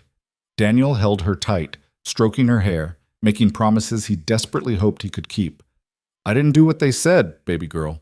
I promise you, Daddy didn't steal anything. I know, Daddy. I told them you didn't, but they wouldn't listen. The caseworker assigned to Maya's placement was a tired-looking woman named Karen who'd clearly seen too many heartbreaking situations in her career. She explained that Daniel could have supervised visits twice a week pending the outcome of his case, but Maya would remain in foster care until his legal situation was resolved. The family she's with is good people, Karen said quietly as Maya used the bathroom. They're kind to her, making sure she gets to school, helping with homework, but she cries for you every night, Mr. Brooks. So please, whatever you did or didn't do, fix this fast. After leaving the child services office, Daniel met Chen at a coffee shop near the courthouse. The attorney had spent the past week digging deeper into the case, and his expression was troubled. I've been reviewing the estate's financial records, the legitimate ones, not the fabricated invoices they're using against you. And I found something interesting. About 3 months before you were hired, there was a significant transfer from one of Hart Industries' investment accounts to an offshore entity, $2 million. Daniel frowned. What does that have to do with me? Maybe nothing, maybe everything. The transfer was authorized by someone with high-level access to the company's financial systems. I'm still trying to figure out who, but the timing is suspicious. It happens, then you get hired, then suddenly there's embezzlement discovered at the estate level. You think someone at the company is stealing and trying to pin it on me? I think someone is building a pattern that serves their purposes. Small theft at the estate, larger theft at the corporate level. If they can establish that Isabella's judgment is compromised, that she's hiring criminals who steal from her, it undermines her credibility, her authority as CEO. Chen pulled out his tablet and showed Daniel a series of financial charts. Hart Industries is worth $2.3 billion. Isabella owns 51% of the stock, giving her controlling interest, but the remaining 49% is split between various minority shareholders, including a family trust that holds 20%. Who controls the family trust? James Whitmore did when he was alive. After his death, control passed to the trust's board, which consists of 3 people: Margaret Chen, a longtime family attorney named David Park, and Richard Whitmore. The pieces started clicking together in Daniel's mind. So if Richard could convince the other board members that Isabella is incompetent or compromised, he could potentially challenge her control of the company. Exactly. And nothing says compromised judgment like hiring an embezzler who steals from your personal estate. It creates a narrative of someone who's lost her edge, who's making dangerous mistakes, who maybe shouldn't be running a multi-billion-dollar corporation. Daniel sat back, trying to process the scale of what Chen was suggesting. This was never about me. I was just a convenient target. You were perfect for his purposes. Single father, struggling financially, humble background. When the theft was discovered, everyone would believe it because it fit their preconceptions. Nobody would think to look deeper because the story made sense on the surface. Except it's all fake, the invoices, the vendors, everything. Which we need to prove. And that's where things get complicated. Because the person who created this evidence had access to estate systems, knew how to manipulate the accounting, understood exactly what would be convincing. This wasn't amateur hour, Brooks. This was sophisticated fraud designed to be nearly undetectable. Daniel thought about Richard Whitmore standing in the garage, his calculated smile, his veiled threats. So how do we prove it? We start by examining every single invoice, tracking down every vendor, proving that the documents are forgeries. It's going to take time and resources we don't have much of. Your trial is scheduled for 6 weeks from now. 6 weeks to dismantle a conspiracy, to prove his innocence, to get his daughter back. 6 weeks to fight against someone with unlimited resources and every advantage. Daniel had faced hard odds before. In the army, when Clara got sick, when he'd been trying to keep his garage afloat. But this was different. This wasn't just about survival anymore. This was about justice, about truth, about destroying the man who tried to destroy him. Tell me what you need me to do, Daniel said. Over the next week, Daniel and Chen worked together systematically investigating every charge. They started with the vendors listed on the fraudulent invoices, specialty automotive parts suppliers supposedly located across the country. Chen hired a private investigator who discovered that 3 of the 5 companies didn't actually exist. They were shell corporations with addresses that led to empty storefronts or mail forwarding services. The other 2 vendors were real companies, but when Chen contacted them directly, they had no record of ever doing business with the Hart Estate or with Daniel Brooks. Someone created fake companies and used real companies' names without their knowledge, Chen explained, which means whoever did this had sophisticated knowledge of how to commit corporate fraud. They examined the signatures on the invoices next, bringing in a forensic document examiner who compared them to Daniel's actual signatures from legitimate documents. The expert's report was clear. The signatures on the fraudulent invoices showed signs of tracing and computer enhancement, consistent with skilled forgery rather than authentic signing. But the biggest breakthrough came when Chen's investigator accessed the estate's digital security logs, information that should have been restricted but which the investigator obtained through methods Chen carefully didn't explain. Look at this, Chen said, spreading printouts across Daniel's small apartment table, a one-room place he'd rented with the last of his savings after being evicted from the estate. These logs show who accessed the estate's accounting system and when. Your credentials were used to submit the fraudulent expense reports, but look at the IP addresses and device identifiers. Daniel scanned the technical data, not fully understanding it. These reports weren't submitted from the garage computers where you worked. They were submitted from the main house, from a computer in the business office. And the timestamps show they were submitted in the middle of the night, when you were documented as being in the guest house with Maya. Can we prove I wasn't in the main house?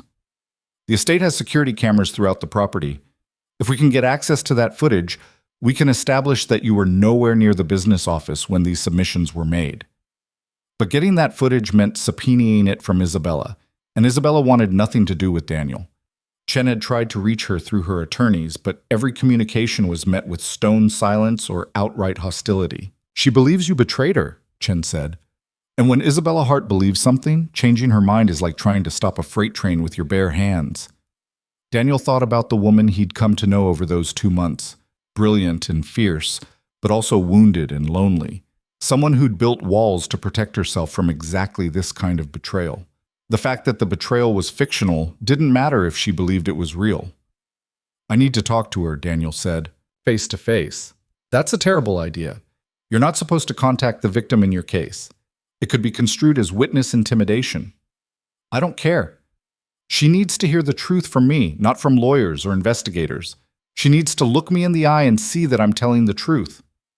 Chen shook his head. Even if I thought that would work, which I don't, you'd never get past her security. The woman lives behind gates and guards for a reason. Then I'll wait until she comes out. It took 3 days of watching the Hart Industries headquarters building before Daniel saw Isabella's Bentley pull into the underground garage. He waited until late afternoon, positioning himself near the executive entrance, knowing she'd have to come out eventually. At 7:15 p.m., the doors opened and Isabella emerged, flanked by 2 security guards, her phone pressed to her ear. She was in the middle of a conversation, her voice sharp and businesslike, and she didn't see Daniel until he stepped directly into her path. "Ms. Hart, please, I need 2 minutes." Isabella's eyes went cold the instant she recognized him. She ended her phone call without saying goodbye. "Get out of my way, Brooks. I didn't steal from you. I swear on my daughter's life I never took a penny that wasn't legitimately earned." "Your daughter?" Isabella's lip curled slightly. "Yes, let's talk about her, how you used her to manipulate my sympathy, to get close to me and Sophie, to gain access to my home and my finances. That was masterfully done. I'll give you credit for that." The accusation hit Daniel like a physical blow. "You think I used Maya? You think I would exploit my own child to run a con? I think you're a skilled liar who saw an opportunity and took it. I think you researched me, learned about Sophie, engineered that first meeting to establish yourself as a good Samaritan, and I think I was stupid enough to fall for it." One of the security guards put a hand on Daniel's shoulder. "Sir, you need to step back." But Daniel held his ground, speaking directly to Isabella, trying to reach the woman he'd worked beside in the garage, the one who'd laughed at Maya's chalk drawings and opened up about her grief. "The invoices are forged. The vendors are fake. Someone with access to your estate systems created a false paper trail to frame me, and you're so determined to believe the worst about people that you can't see you're being played." "Played? By whom? You're suggesting some elaborate conspiracy to make you look guilty of the exact theft you actually committed?" "Not a conspiracy. One person. Richard Whitmore." Isabella's expression flickered, just for a second, but Daniel saw it. Surprise, maybe. Or recognition of something she'd been trying not to think about. "Richard warned me about you," she said quietly. "Told me I was getting too close, too trusting. I should have listened to him from the start. Richard is setting me up because I threatened his plans for your company. He's been stealing from Hart Industries, moving money offshore, and he needed a scapegoat. I was convenient." "You have proof of this?" "We're gathering it, but I need your help. I need access to the estate's security footage from the nights those expense reports were submitted. That footage will show I was never in the business office, that someone else used my credentials to create those fraudulent documents." Isabella stared at him for a long moment, and Daniel could see her mind working, calculating, weighing possibilities against her anger and sense of betrayal. Finally, she shook her head. "No. Ms. Hart, no. You had your chance, Brooks. You had my trust, my friendship, access to my home and my family. And you threw it all away for $45,000. That's not conspiracy. That's just greed. Now get out of my way before I have security remove you." She pushed past him, her guards following close behind. Daniel watched her go, feeling the last thread of hope beginning to fray. But as Isabella reached her car, she paused and looked back at him. Just for a second. And in that second, Daniel saw something that gave him the smallest spark of possibility. Doubt. Not belief in his innocence, not yet, but doubt about his guilt, which was a start. The Bentley pulled away, leaving Daniel standing in the parking structure alone. When he got back to his apartment, Chen was waiting with news that made a terrible situation even worse. "The prosecution is moving up the trial date. They want to go in 3 weeks instead of 6. They're arguing that the evidence is clear-cut and delays only serve to waste the court's time. Can they do that? They can petition and the judge can approve it." Which he did. "We have 3 weeks to build a defense against charges that took months to carefully construct." Daniel sank into a chair, exhausted. "We're not going to make it. Not with conventional investigation, no. We need something bigger, something that breaks the case wide open." Chen pulled out his phone and showed Daniel a text message. "This came from Margaret Chen an hour ago. She's been asking around, talking to other board members of the family trust. And she's discovered something interesting. Richard has been pressuring the board to call for a special audit of Hart Industries, claiming concerns about Isabella's management decisions." "When?" The board meeting is scheduled for next week. If Richard can convince them to support an audit, it creates exactly the narrative he needs. Isabella's judgment is compromised. Her leadership is questionable. Maybe it's time for new direction at the company. And with me as the example of her poor judgment, he makes his case even stronger. Exactly. This isn't just about putting you in prison, Brooks. It's about using your conviction to justify a corporate coup. Daniel stood up and walked to the window, looking out at the city lights. Somewhere out there, Maya was going to sleep in a stranger's house, crying for her father. Somewhere out there, Isabella was convincing herself she'd been right to believe the worst. And somewhere out there, Richard Whitmore was laughing at how perfectly his plan was working. Daniel had spent his whole life playing by the rules, believing that honesty and hard work would see him through. But the rules were rigged, the game was fixed, and playing fair was exactly what Richard expected him to do. Maybe it was time to stop playing fair. "The Silver Arrow," Daniel said suddenly. "What?" "The 1954 Mercedes W196 Silver Arrow. James Whitmore was restoring it when he died. Isabella and I had been working on it together, following his notes, getting close to finishing it. Those notes were incredibly detailed, not just mechanical specifications, but security protocols, family information, things James wanted documented." Chen's eyes narrowed. "You think there's something in those notes? Something that could help us?" "I don't know. But James Whitmore was paranoid about security. He'd been in the luxury automotive industry long enough to know about corporate espionage, competitors trying to steal designs. If he documented his security systems, if he left some kind of record of estate monitoring, it might show who actually accessed those computers." "Can you get access to those notes?" "They're in the garage at the estate. I obviously can't just walk in there." "No, but someone else could. Someone Isabella might actually talk to." Chen pulled out his phone. "Let me make a call." The next day, Sophie Whitmore sat in Isabella's office at Hart Industries, her teenage face set with unusual determination. Over the past week, she'd been quiet and withdrawn, clearly struggling with what had happened to Daniel and Maya. Now she'd apparently decided to stop struggling and start acting. "I want to see the Silver Arrow notes," Sophie said. Isabella looked up from her laptop, surprised. "Why?" "Because Dad was working on that car when he died. Because it was important to him and I want to understand what he was trying to do. And because..." She paused, gathering courage. "Because I think you owe it to Dad to at least check before you send Daniel Brooks to prison." "Sophie, we've been over this. The evidence is convenient. Too convenient. Dad taught me to always question things that seemed too perfect. Remember? He said if something looked exactly like what you expected, you probably weren't seeing the whole picture." Isabella's jaw tightened. "Your father also taught you to trust evidence over emotion." "I am trusting evidence. I'm just asking you to look at all of it, not just the parts that confirm what you want to believe."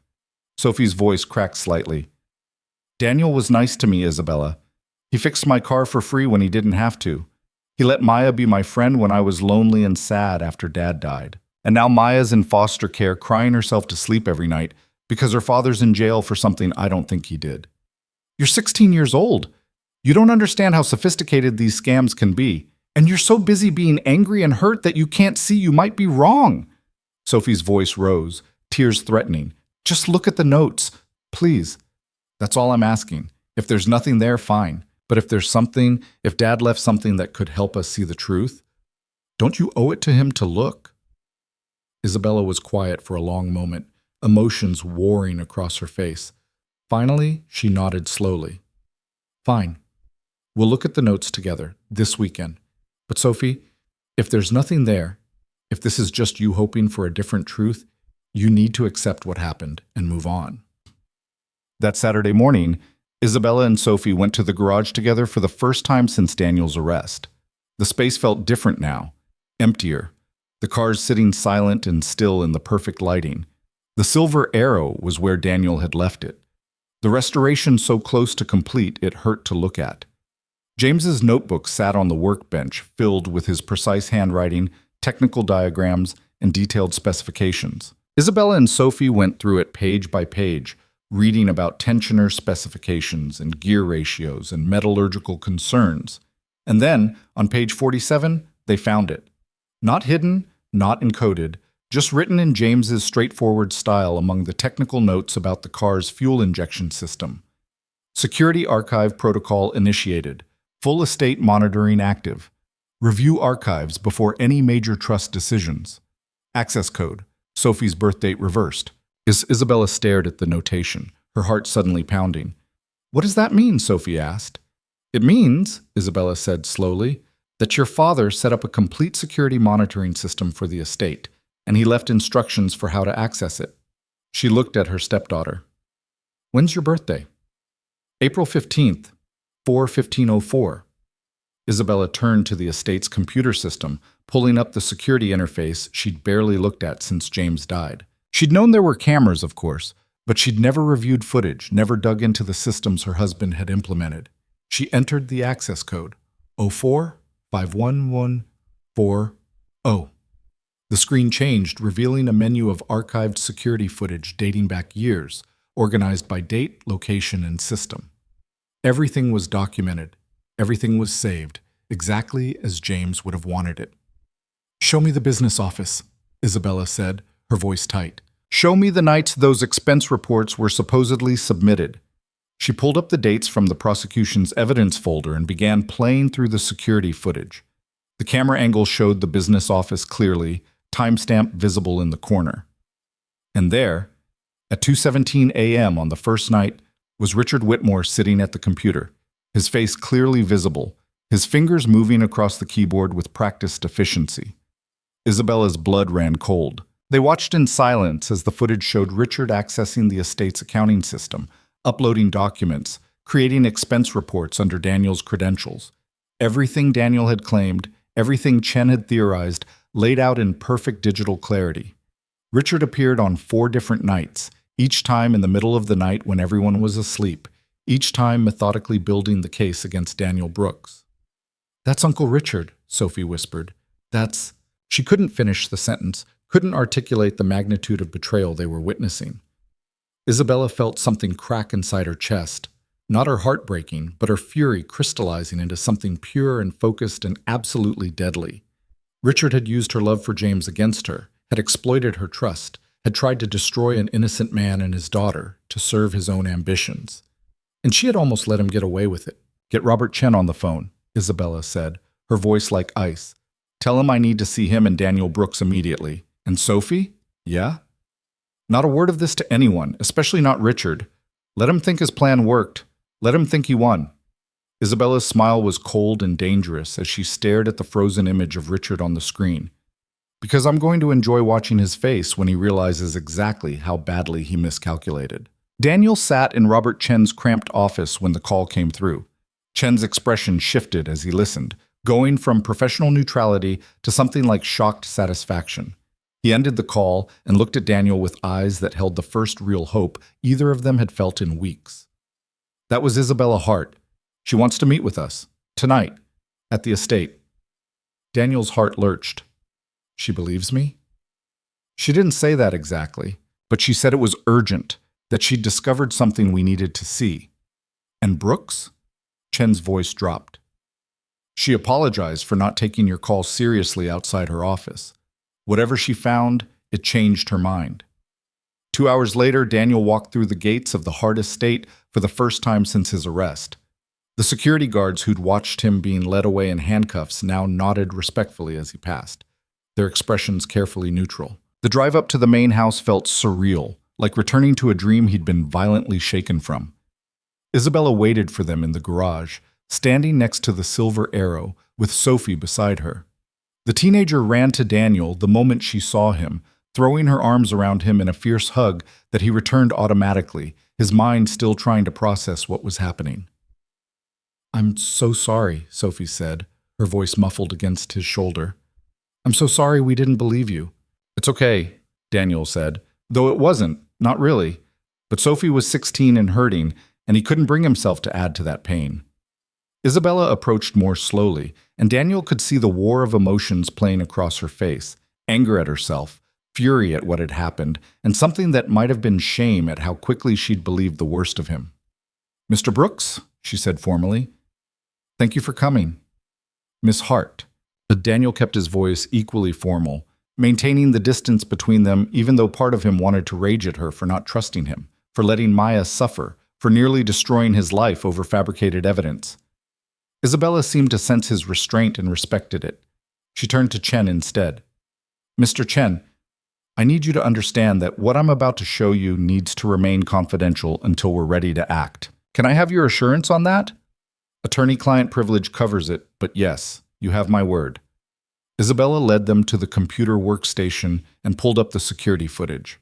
She started with the first night, the timestamp reading 2:17 a.m., showing Richard Whitmore sitting at the business office computer with the focused intensity of someone who believed himself completely alone and unwatched. Daniel felt the breath leave his lungs as he watched Richard's fingers move across the keyboard, accessing systems, uploading documents, creating the false evidence that had put Daniel in jail and torn Maya from his arms. The rage that built in his chest was white-hot and terrible, but he forced himself to stay silent, to watch as Isabella played through all 4 nights of footage. "There's more," Isabella said when the last video finished. "I had my forensic accountants go through Hart Industries' financial records over the weekend. Richard has been systematically moving money out of the company for the past 18 months. Small amounts at first, harder to trace, but escalating significantly in recent months. We've identified at least $3.2 million transferred to offshore accounts that he controls." Chen whistled low. "That's beyond embezzlement. That's corporate theft on a massive scale." "It gets worse. Richard has been building a case to challenge my leadership of Hart Industries, using the supposed theft at the estate as evidence that my judgment is compromised. He convinced 2 members of the family trust board to support calling for my removal as CEO, with himself positioned to take over operations. The board meeting is scheduled for this Thursday." Daniel found his voice, though it came out rougher than he intended. "He was going to steal your company." "He was going to steal my husband's legacy," Isabella corrected, and the ice in her voice could have frozen fire. "James built Hart Industries from nothing, poured his soul into every design, every innovation, and Richard was going to take it, use it, probably run it into the ground within 5 years while extracting as much personal wealth as possible." She turned to face Daniel directly, and he could see the effort it cost her to meet his eyes. "I owe you an apology, Mr. Brooks. Actually, I owe you far more than an apology. But that's where I need to start. I believed the worst of you because I was conditioned to expect betrayal, to see threats everywhere, to trust no one.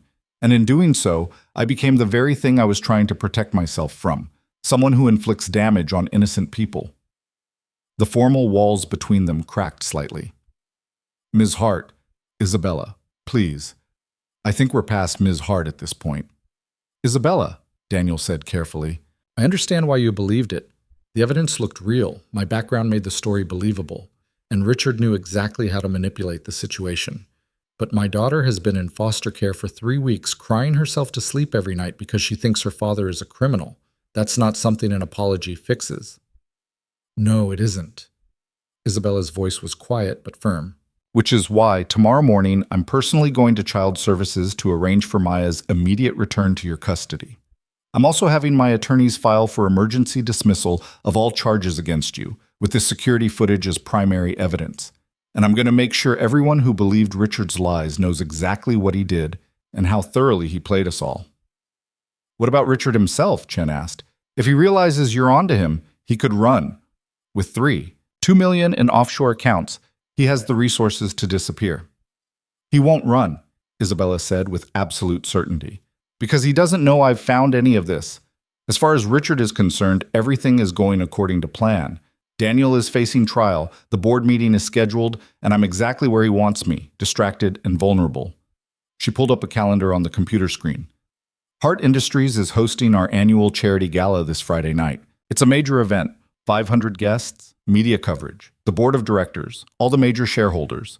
Richard will absolutely attend because it's the perfect opportunity to network, to build support for his takeover." Sophie spoke up for the first time since the videos finished. "You want to expose him there, in front of everyone." "I want to destroy him there," Isabella corrected. "Publicly, completely, and with such overwhelming evidence that he has no possible defense. I want him to feel exactly what Daniel felt, the humiliation, the betrayal. The knowledge that everyone believes the worst of you and there's nothing you can do about it. Daniel understood the impulse, but something about the plan troubled him. If you wait until Friday, that's still 4 more days of him thinking he's won. 4 more days before I can get Maya back. I can get Maya back to you tomorrow, Isabella said. The charges against you will be dropped by end of business day.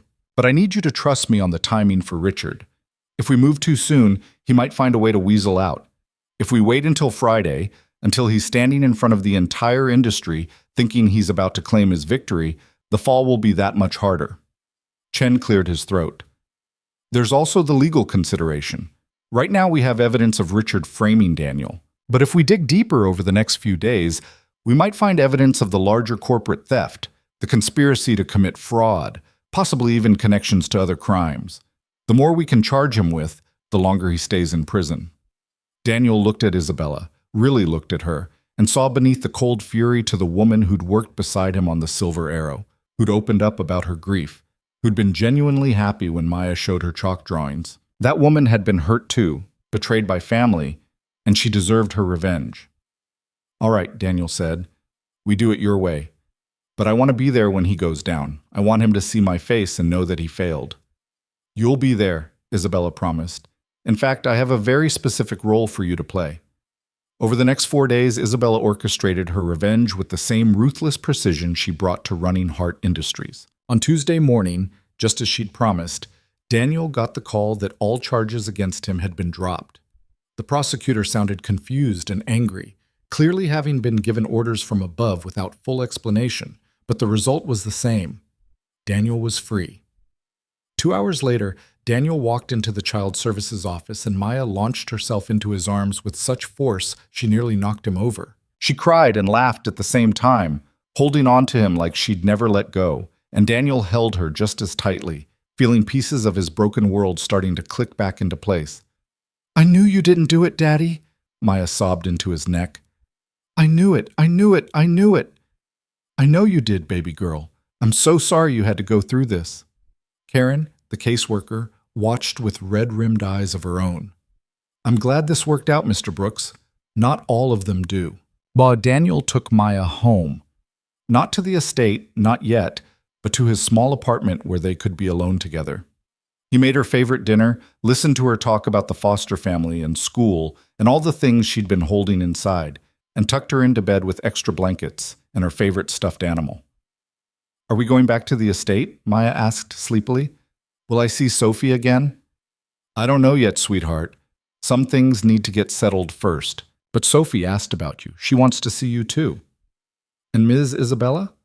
Daniel thought about Isabella's carefully controlled fury, her methodical planning, the way she'd looked at the security footage of Richard's betrayal.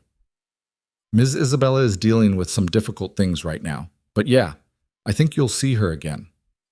While Daniel was rebuilding his relationship with his daughter, Isabella was building her case against Richard. She had her forensic accountants dig into every transaction he'd made over the past 2 years, tracing the offshore accounts, documenting the corporate theft with the kind of detail that would make prosecution inevitable. She coordinated with Chen to ensure the criminal case would be airtight, with multiple charges that would keep Richard in prison for decades. And she planned the gala with exacting attention to detail. On Wednesday, Richard came to the estate for a family dinner, something he'd suggested, claiming he wanted to support Isabella during this difficult time. She played her part perfectly, appearing stressed and vulnerable, accepting his hollow sympathy while internally cataloging every lie that came out of his mouth. I know Daniel's arrest was hard on you, Richard said over wine in the drawing room. You wanted to believe he was different, that you'd found someone trustworthy. It's not your fault you were deceived. I should have listened to you, Isabella said, letting her voice carry just the right note of regret. You warned me, and I didn't want to hear it. You have a good heart, Isabella. That's not a weakness, even if people like Brooks try to exploit it. Richard sipped his wine, his expression appropriately concerned. Are you ready for Friday's gala? I know it's a lot to manage right now. I'll manage. I always do. That's what I love about you. James married a fighter. He paused, then added carefully, have you given any thought to what we discussed? About potentially bringing in additional leadership support for the company? This was it. Richard making his move, setting up his takeover bid disguised as helpful concern. Isabella set down her wine glass. I've given it a lot of thought, actually, and I think you might be right. The company could benefit from some structural changes. Let's discuss it with the full board after the gala, once we have more privacy and time to really examine the options. Richard's eyes lit up with barely concealed triumph. That sounds wise. Very wise. After he left, Sophie came downstairs from where she'd been listening on the second-floor landing. I can't believe he can lie so easily, like it doesn't even bother him. Some people view morality as an obstacle to overcome rather than a principle to live by, Isabella said. Richard has always been that way. I just never thought he'd turn it on family. Dad never trusted him completely. I remember him saying once that Richard was ambitious in ways that concerned him. Isabella pulled Sophie into a hug, something she'd been doing more often since finding the security footage, as if physical connection could make up for the emotional distance she'd allowed to grow between them. Your father was a better judge of character than I gave him credit for. I'm sorry I didn't listen more carefully. Thursday brought the board meeting that Richard had been pushing for. He presented his case for an independent audit of Hart Industries, citing concerns about financial management and leadership decisions that had exposed the company to risk. He referenced Daniel's arrest as an example of Isabella's compromised judgment, her inability to properly vet employees, her dangerous tendency to let personal feelings override professional caution. Margaret Chen, who'd been quietly informed of the truth by her son, watched Richard's performance with barely concealed disgust. But she played her part, asking questions that seemed to support his narrative while actually giving Isabella opportunities to respond.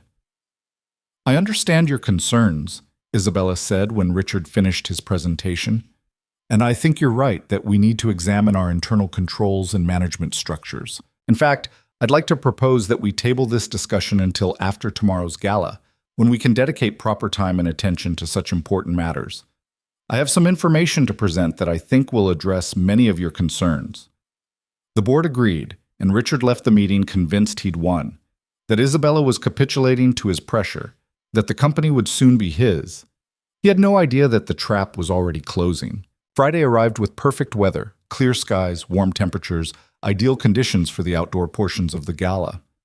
The Hart estate had been transformed into something from a magazine spread, with lighting installations, floral arrangements, a temporary stage for the evening's presentations, and a massive white tent for dinner service. Daniel arrived early, as Isabella had requested, and found her in the garage making final adjustments to her appearance in the mirror. She wore a midnight blue gown that probably cost more than Daniel's entire yearly salary, her hair swept up elegantly, diamonds at her throat and ears. She looked like the billionaire CEO she was, powerful and untouchable. But when she saw Daniel, reflected in the mirror, her expression softened slightly. You clean up well, she said, taking in the suit she'd had delivered to his apartment, perfectly tailored, obviously expensive, with a silver tie that matched the silver arrow. So do you, Daniel replied, though I'm still not clear on exactly what you want me to do tonight. I want you to drive. Isabella turned to face him directly. The silver arrow. We finished it together, and I think it's only appropriate that you're the one to present it at the gala. Daniel stared at her. You want me to drive a priceless vintage race car into your charity event?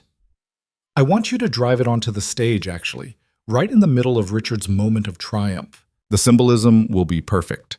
James's final project, completed despite Richard's attempt to destroy everything James built. She smiled, and it was sharp as broken glass. Besides, you're the only person I trust behind the wheel of that car. The gala began at 7, with guests arriving in their own luxury vehicles, women in designer gowns and men in custom tuxedos. The event was ostensibly a charity fundraiser for children's art programs, but everyone knew it was really an opportunity for networking, deal-making, and displaying wealth. Hart Industries' board of directors circulated through the crowd, along with major shareholders, industry competitors, and journalists from automotive and business publications. Richard arrived fashionably late, making an entrance in a vintage Jaguar that he didn't own but had borrowed for the evening. He worked the crowd like a politician, shaking hands, making connections, building the relationships he'd need once he controlled the company. He found Isabella and kissed her cheek with perfect false affection. Beautiful event, Isabella. James would be proud. Yes, Isabella said quietly. He would be. At 8:30, Isabella took the stage to address the assembled guests. She talked about the importance of art education for children, about Hart Industries' commitment to community programs, about how creativity and innovation were linked in ways people often didn't recognize. She was eloquent and commanding, and the crowd hung on her words. Then she shifted gears. Tonight, I'd like to share something personal with all of you. Many of you knew my late husband, James Whitmore, understood his passion for automotive history and design. Before he died, James was working on a very special restoration project, a 1954 Mercedes-Benz W196 Silver Arrow, one of the most significant race cars in motorsport history. Murmurs of interest rippled through the crowd. Several people pulled out phones to photograph the stage, anticipating something noteworthy. James never got to finish that restoration, but recently, I found someone who could help me complete his vision, someone who understood not just the mechanics, but the soul of what James was trying to accomplish, someone I came to trust deeply, who I brought into my home and my family. Richard's expression flickered slightly, a micro-expression of concern that he quickly controlled. Unfortunately, Isabella continued, I was recently informed that this person had betrayed that trust, had stolen from me, had used my grief and loneliness to exploit my resources. I was told there was overwhelming evidence of theft and fraud, and I believed it. I believed it because the evidence looked convincing, and because I've learned to expect betrayal from people who claim to care. The crowd was completely silent now, confused about where this was going, but riveted by Isabella's intensity. I had this person arrested. I separated him from his young daughter, who was placed in foster care while her father sat in jail facing charges that could have sent him to prison for years. I did this because I trusted the wrong people with my security and my heart.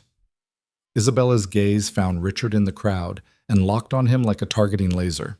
I did this because my brother-in-law, Richard Whitmore, created an elaborate fraud designed to frame an innocent man for crimes Richard himself committed. The crowd erupted in shocked whispers. Richard's face went white, then red, his mouth opening and closing without sound. Richard has been systematically embezzling from Hart Industries for 18 months, moving $3.2 million into offshore accounts. When Daniel Brooks came to work for me, Richard saw him as a threat to his influence and a perfect scapegoat for his crimes. So Richard used his access to estate systems to create false invoices, forge documents, and build a case against Daniel that was completely fabricated. That's a lie, Richard finally found his voice, stepping forward. Isabella, I understand you're upset about the Brooks situation, but making wild accusations? I have security footage, Isabella cut him off. Multiple nights showing you accessing estate computers in the middle of the night, creating the documents you used to frame Daniel. I have forensic accounting records tracing every dollar you stole. I have your communications with Tom Brennan discussing how to make the evidence more convincing. Would you like me to play it all here, Richard, in front of everyone? Richard looked around frantically, seeing the crowd's expression shift from confusion to condemnation, seeing his carefully constructed reputation crumbling in real time. His eyes found the exits, calculating whether he could run. Don't even think about it, Isabella said. Security has already locked down all the gates, and there are police officers waiting just off stage to take you into custody. As if on cue, two uniformed officers stepped into view, their presence confirmation that this wasn't just family drama but actual criminal proceedings. Richard's face twisted with rage. You ungrateful witch! Do you have any idea how much work I put into building this company alongside James? How many hours I spent contributing designs and ideas that he took credit for? I deserved a share of Hart Industries, and you were never going to give me one. You're right, Isabella said calmly. I wasn't, because you didn't earn it. James built this company. James created the designs. James had the vision and talent and drive. You were always just riding his coattails, Richard, trying to claim credit for brilliance you never possessed. James was weak. He cared more about his precious cars than about profit, more about legacy than about power. I would have made Hart Industries truly great. You would have destroyed it within 5 years while lining your pockets, which is why you're going to prison for a very long time. The officers moved forward, and Richard backed away, his bravado crumbling into panic. Isabella, wait. We can work this out. I'll return the money. I'll resign from the board. Just don't do this. You didn't give Daniel Brooks a chance to work it out when you had him arrested. You didn't care about his daughter crying in foster care. You didn't care about destroying an innocent man's life. So no, Richard, we're not working anything out. You're going to face exactly what you tried to make Daniel face: prosecution, conviction, and a long time to think about what you've done. The officers reached Richard and began reading him his rights, their voices professional and emotionless. Richard struggled briefly, then seemed to deflate, the reality of his situation finally penetrating his narcissism. As the police led Richard toward the side exit, Isabella spoke one more time. Now, let me introduce you to the man Richard tried to destroy and the machine that exposed his lies. She gestured toward the opposite end of the venue, where a spotlight suddenly illuminated a section of driveway that had been cordoned off. The crowd turned as one, gasping as they saw the silver arrow emerge from the garage, its polished body gleaming under the lights. Engine note perfect and powerful. Daniel sat behind the wheel in his borrowed suit, driving James Whitmore's masterpiece with the confidence of someone who'd poured his heart into its restoration. He guided the vintage race car smoothly across the lawn, navigating between tables and installations, bringing it right up to the stage. The crowd erupted in applause, some people standing, phones capturing the moment. Daniel brought the silver arrow to a stop directly in front of the stage and killed the engine. In the sudden silence, every eye was on him as he climbed out of the driver's seat. Isabella descended the stage stairs and approached him, and the crowd watched as she extended her hand formally. Mr. Brooks, on behalf of Hart Industries and the Whitmore family, I want to apologize for the injustice you suffered. You completed my husband's dream project with skill and dedication. You brought beauty and precision back to a piece of automotive history, and in return, I had you arrested for crimes you didn't commit. Daniel took her hand, his grip firm. I appreciate the apology, Ms. Hart, though I think my daughter deserves one more than I do. You're absolutely right. Isabella turned to Sophie, who'd been waiting at the edge of the stage.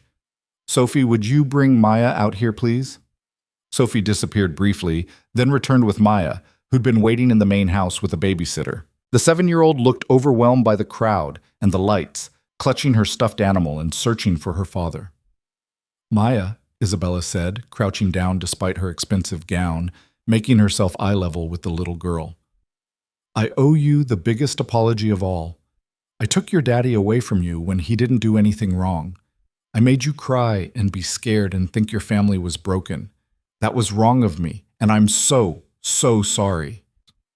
Maya looked at her seriously, the same serious expression Daniel sometimes wore, then asked the question that mattered most. But Daddy's not in trouble anymore, right? He can come home? He's not in trouble at all, and yes, he can come home. In fact, I'd very much like both of you to come back to the estate if you're willing to give me another chance. Maya looked at Daniel for guidance, and he knelt beside Isabella, putting himself at Maya's level too. What do you think, baby girl? Should we go back? Maya considered this with all the gravity a 7-year-old could muster, then nodded. Okay, but Ms. Isabella has to promise not to send you away again. I promise, Isabella said solemnly, never again. Your daddy is one of the most honest, talented people I've ever met, and I was foolish not to see that from the beginning. The crowd, which had been watching this exchange in rapt silence, broke into applause again. Daniel stood, pulling Maya up into his arms, holding his daughter close, and finally, allowing himself to believe that maybe the nightmare was really over. Cameras flashed as journalists captured the moment, and Daniel knew that by tomorrow morning the story would be everywhere. Not the false story of the thieving mechanic, but the true story of the conspiracy, the betrayal, and the vindication. Isabella returned to the stage and addressed the crowd one final time. The Silver Arrow will be auctioned tonight, with all proceeds going to children's art programs across the city. It represents not just automotive excellence, but the triumph of truth over deception, of integrity over corruption. And it stands as a reminder that the people we underestimate are often the ones who change everything. She looked directly at Daniel as she said it, and he saw in her eyes something more than apology or gratitude. He saw respect, genuine and hard-earned, the kind that couldn't be bought or faked. The auction that followed was spirited, with collectors bidding aggressively for the chance to own a piece of history. When the hammer finally fell, the Silver Arrow had sold for $1.8 million, every penny going to charity programs that would help children like Maya discover their creative potential. As the gala wound down and guests departed, talking excitedly about the dramatic revelations they'd witnessed, Daniel found himself standing in the garage with Isabella and Sophie, looking at the empty space where the silver arrow had been. "Thank you," Isabella said quietly, "for finishing what James started, for helping me see the truth, for giving me a chance to make this right." "I didn't do it alone," Daniel pointed out. "Sophie's the one who convinced you to look at the security footage. Chen's the one who believed in my innocence when everyone else saw guilt. But you're the one who maintained your integrity even when it cost you everything. That's rare, Daniel. Rarer than you might think in my world." Sophie, who'd been leaning against the workbench, spoke up. "Are you really coming back to the estate, both of you?" Daniel looked at Maya, who'd fallen asleep against his shoulder, exhausted by the emotional evening. "I think we need to have a longer conversation about that. What happened? It broke trust on both sides. Trust takes time to rebuild." "Then let's take the time," Isabella said. "No pressure, no expectations. Just the opportunity to start over and do it right this time." She extended her hand again, not for a formal apology this time, but as an offer of something new. Daniel looked at it, thought about everything they'd been through, everything that had been broken and might possibly be repaired. Then he took her hand and shook it firmly, sealing an agreement that felt like more than just employment, more than just reconciliation. It felt like the beginning of something neither of them had expected to find. A second chance built on hard-won honesty and tested trust. Outside the garage, the night was clear and full of stars, the estate peaceful in the aftermath of Richard's dramatic downfall. And for the first time in weeks, Daniel Brooks allowed himself to hope that maybe, just maybe, his daughter's chalk drawing had been prophetic after all. They really were the best team, all of them together. The weeks following Richard's arrest moved with surprising speed, each day bringing closure to wounds that had seemed impossible to heal. The media coverage was relentless but largely favorable. Stories of corporate betrayal, innocent mechanics framed for crimes made for compelling headlines. And Daniel found himself repeatedly declining interview requests from news outlets who wanted to tell his story. "Let the court proceedings speak for themselves," Robert Chen advised. "You don't need to be a celebrity. You just need to live your life." Richard's legal situation deteriorated rapidly. Faced with overwhelming evidence, security footage, forensic accounting records, digital trails of his communications, his attorneys advised him to accept a plea deal. He was sentenced to 12 years in federal prison for embezzlement, fraud, and conspiracy, with provisions for restitution that would leave him financially devastated even after his release. Daniel attended the sentencing hearing, sitting in the gallery with Isabella beside him. When the judge read the sentence, Richard turned and locked eyes with Daniel, his expression containing equal parts hatred and defeat. Daniel simply looked back steadily, neither gloating nor forgiving, just witnessing the consequences of choices Richard had made. Outside the courthouse afterward, Isabella paused on the steps, her gaze distant. "I should feel more satisfied," she said quietly. "James's brother is going to prison. Justice was served, but mostly I just feel tired." "Betrayal is exhausting," Daniel said, "even when you win. Especially when you win, because then you have to figure out what comes next." What came next, it turned out, was rebuilding. Not just relationships, but the fundamental structure of how Isabella ran both her company and her personal life. She implemented new oversight systems at Hart Industries, brought in independent auditors, and restructured the board of trustees to prevent any single individual from having the kind of unchecked influence Richard had wielded. At the estate, she offered Daniel his position back with a significant raise and a revised contract that gave him profit sharing in any vehicles he restored for future auctions. But more importantly, she offered something neither of them had expected: friendship built on mutual respect rather than employer-employee dynamics. "I don't want you working for me," Isabella said during one of their conversations in the garage. "I want you working with me. There's a difference." Daniel understood the distinction, and it mattered. He returned to the estate with Maya, moving back into the guest house that now felt less like temporary shelter and more like home. Maya's bedroom was exactly as she'd left it, her drawings still on the walls, her window seat overlooking gardens that had waited patiently for her return. Sophie was there to greet them the day they moved back in, and the reunion between the two girls was immediate and joyful. They picked up their friendship without hesitation, as if the weeks of separation had been merely a bad dream they'd both awakened from. "I missed you so much," Sophie said, hugging Maya tight. "I have so much to show you, and Isabella said we could paint your room any color you want." "Really? Any color?"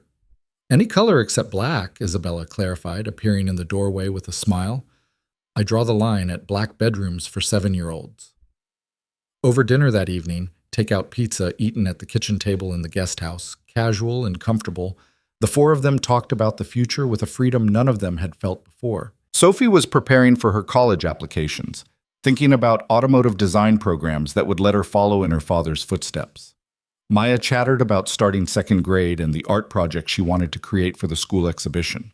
And Daniel and Isabella found themselves making plans together, discussing which vehicles in the collection needed attention, which restoration projects might be worth undertaking, how they could balance preservation with the cars' need to be driven and experienced rather than just displayed. "There's a 1937 Bugatti Type 57 SC Atlantic in storage that James always meant to restore," Isabella mentioned. "It's one of only 4 ever made, but the work would be extensive, probably take a year or more." "That sounds like exactly the kind of challenge worth taking on," Daniel said, his eyes lighting up with the prospect. The following months brought a rhythm to their lives that felt sustainable rather than precarious. Daniel worked on the Bugatti during the days, the restoration becoming a meditation on precision and patience. Isabella divided her time between Hart Industries headquarters and working from home, gradually delegating more responsibilities to trusted executives so she could be present for Sophie's senior year. Maya thrived in her new school, making friends easily, and bringing home report cards that made Daniel's chest swell with pride. Her art teacher called her talented, said she had an instinctive understanding of color and composition that was unusual for her age. "She gets it from her mother," Daniel told Isabella one afternoon as they watched the girls playing in the yard. Clara was artistic too, painted beautiful watercolors before she got sick.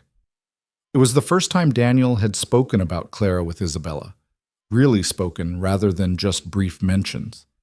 And Isabella listened as he talked about meeting Clara, building a life together, watching illness slowly steal her away. "Maya doesn't remember much about her," Daniel said quietly. "She was only 4 when Clara died. Sometimes that feels like a mercy, sometimes like a tragedy. I keep photographs up, tell stories, try to keep Clara present in her life. But memories fade, especially childhood memories." "Maya knows she was loved by her mother," Isabella said. "That's what matters. The specifics of memory aren't as important as the foundation of knowing you came from love." Something in her tone made Daniel look at her more carefully. "You're thinking about Sophie." "I'm thinking about how she calls me Isabella instead of Mom, even though I've been raising her for 2 years. I'm thinking about how I'll never fully replace her mother, but I'm also the only mother figure she has. It's complicated." "Have you talked to her about it?" "Not directly. I worry about pushing, about making her feel obligated to have feelings she doesn't actually have."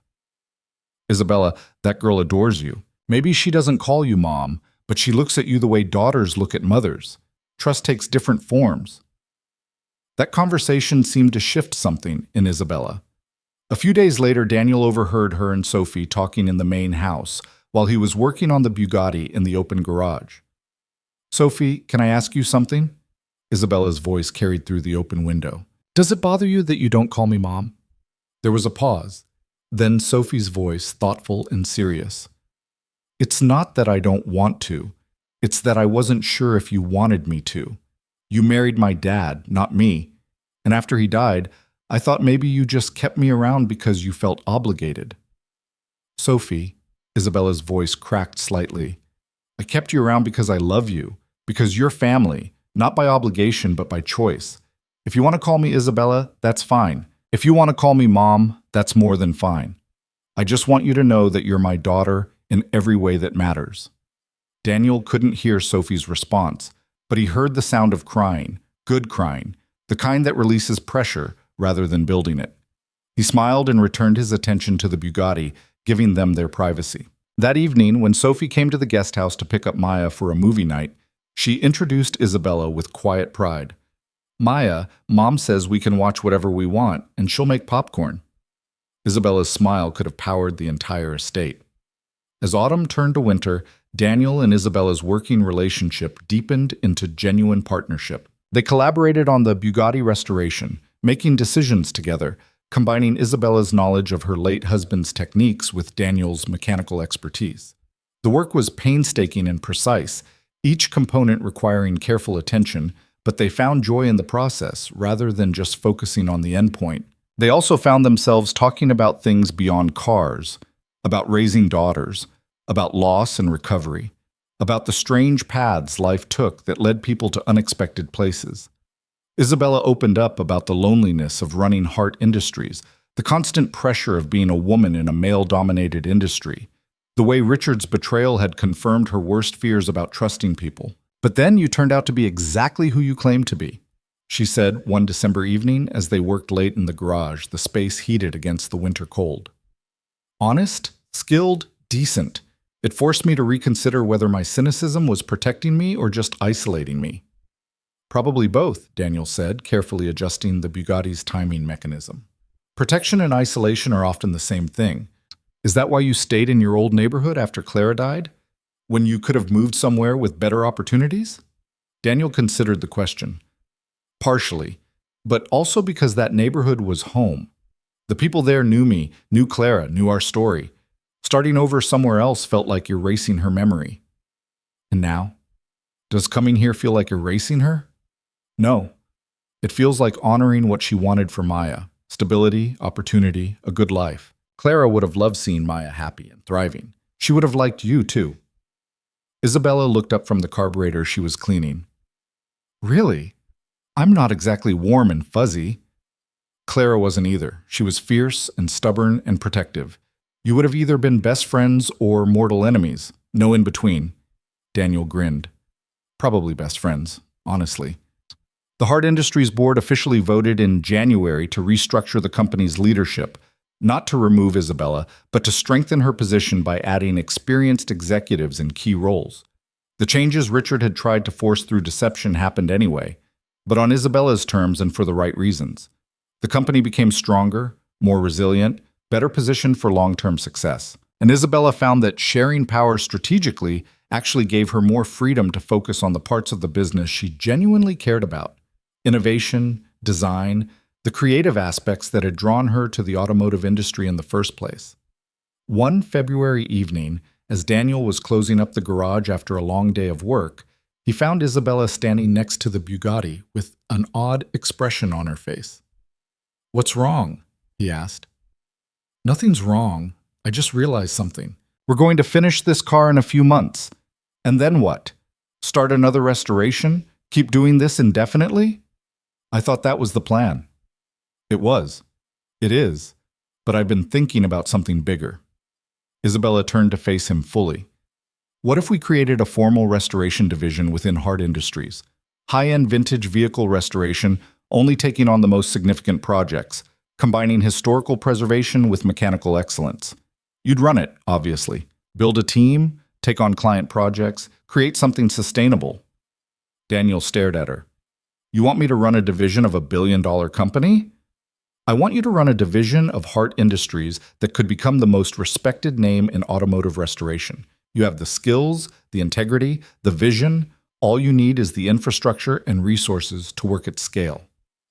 It was an overwhelming offer, the kind of opportunity Daniel had never imagined possible. But it was also terrifying, taking on that much responsibility, managing a team, operating at that level of the industry. "Can I think about it?" he asked.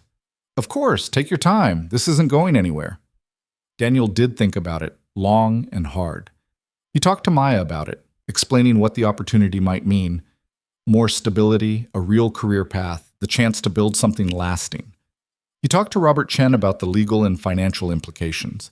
He even talked to Mrs. Chen from his old neighborhood, who'd become a regular visitor to the estate, checking in on her mechanic and bringing homemade cookies for the girls. "Sounds like you're scared of succeeding," Mrs. Chen said bluntly over tea in the guest house kitchen.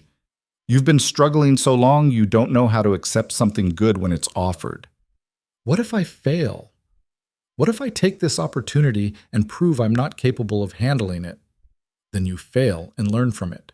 "But Daniel, you've been succeeding at impossible things your whole life. You served your country honorably. You cared for a dying wife with grace. You raised a daughter alone while building a business from nothing. You survived being framed for crimes you didn't commit and came out the other side with your integrity intact. Why would you suddenly start failing now? Her words stayed with him. And when he finally told Isabella he'd accept her offer, it felt less like taking a risk and more like stepping into a role he'd been preparing for without realizing it.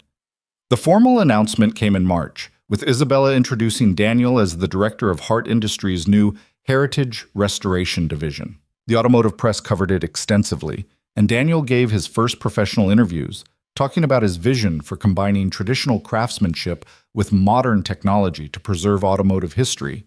Maya attended the press conference, sitting in the front row next to Sophie, both girls beaming with pride as Daniel spoke confidently about carburetor specifications and chassis restoration techniques. Afterward, Maya ran up to hug him. "You are so cool, Daddy, like a real businessman." "I am a real businessman now, baby girl. Thanks to you." "Me? I didn't do anything. You kept me going when everything was hard. You reminded me why I was fighting. That's everything." By April, Daniel had hired a small team of skilled mechanics and begun taking on the division's first client projects. The Bugatti restoration was nearing completion, and plans were already in place for its debut at a prestigious automotive exhibition in July. And somewhere in the midst of building a business and raising daughters and learning to trust again, Daniel and Isabella found that the partnership they'd forged had become something neither of them had expected, but both had needed. A relationship built on tested trust, shared values, and genuine respect. They didn't rush it. There was no dramatic romantic gesture or sudden declaration. Instead, there was a gradual acknowledgement of feelings that had been growing quietly beneath the surface, nurtured by late nights working together, by conversations about their children, by the simple comfort of being understood by another person who'd survived their own darkness and emerged changed but not broken. The first time Daniel kissed Isabella was in the garage, naturally, on a warm evening in May when they'd finally finished the Bugatti's restoration. They'd stepped back to admire their work, this magnificent machine they'd brought back to life together, and Isabella had turned to say something about the way the light caught the curves of the body. But Daniel had been looking at her instead of the car, and the words died on her lips as she saw his expression. "Isabella," he said quietly, "I think we should talk about what's happening here." "What is happening here?" "I'm falling for you, have been for a while now, and I think maybe you feel the same way, but I need to know for sure before I do something I can't take back." Isabella's smile was soft and genuine, vulnerable in a way she rarely allowed herself to be. "I've been falling for you since you stood in your garage and refused to apologize for being exactly who you are. I just didn't recognize it at the time." So Daniel kissed her, gentle and certain, and Isabella kissed him back, and it felt like the most natural thing in the world. When they finally told the girls, Sophie and Maya reacted with the kind of enthusiasm only teenagers and children could muster, immediately planning how to rearrange the estate so they could all live together properly, debating bedroom configurations and family dinner schedules. "Does this mean we're sisters now?" Maya asked Sophie, seriously. "I think it means we get to be sisters if we want to be," Sophie replied. "Do you want to be?" "Yes. I always wanted a sister." "Me too." They sealed it with the pinky promise, and Daniel caught Isabella wiping away tears as she watched them, overcome by the realization that her fractured family was becoming whole in ways she'd never imagined possible. The Bugatti's debut at the July exhibition was a triumph. Daniel presented the car to an audience of collectors and enthusiasts who recognized the quality of the restoration, the attention to historical accuracy, the obvious care that had gone into every detail. Hart Industries' heritage. Restoration Division received inquiries from potential clients around the world, and Daniel suddenly found himself managing a waiting list of prestigious projects. But the real triumph came the following weekend when Daniel and Isabella took the girls to the beach for a simple family vacation. They built sandcastles and flew kites, ate ice cream and got sunburned, laughed at stupid jokes, and took photographs that would fill albums for years to come. On the last evening, as sunset painted the sky in shades of orange and pink, Daniel sat with Isabella on the beach while the girls searched for shells at the waterline. "I never thought I'd have this again," he said quietly. "A family. Someone to share things with. the feeling that the future held possibility instead of just survival. Neither did I, Isabella admitted. After James died, I convinced myself that part of my life was over, that I'd had my chance at partnership and lost it. I was going to be the lonely billionaire CEO, married to my work, forever. And now I'm the billionaire CEO with a brilliant partner, 2 amazing daughters, and a restoration division that's going to revolutionize how the industry thinks about automotive preservation. She leaned her head on his shoulder. I'd say that's a significant improvement. Daniel wrapped his arm around her, pulling her close, watching their daughters play in the fading light. Maya's laugh carried across the beach, joyful and free, the sound of a child who felt safe and loved and excited about tomorrow. Everything that had seemed impossible a year ago had become real. The failing garage had transformed into a thriving division of a major corporation. The desperate single father had become a respected director with a team and a vision.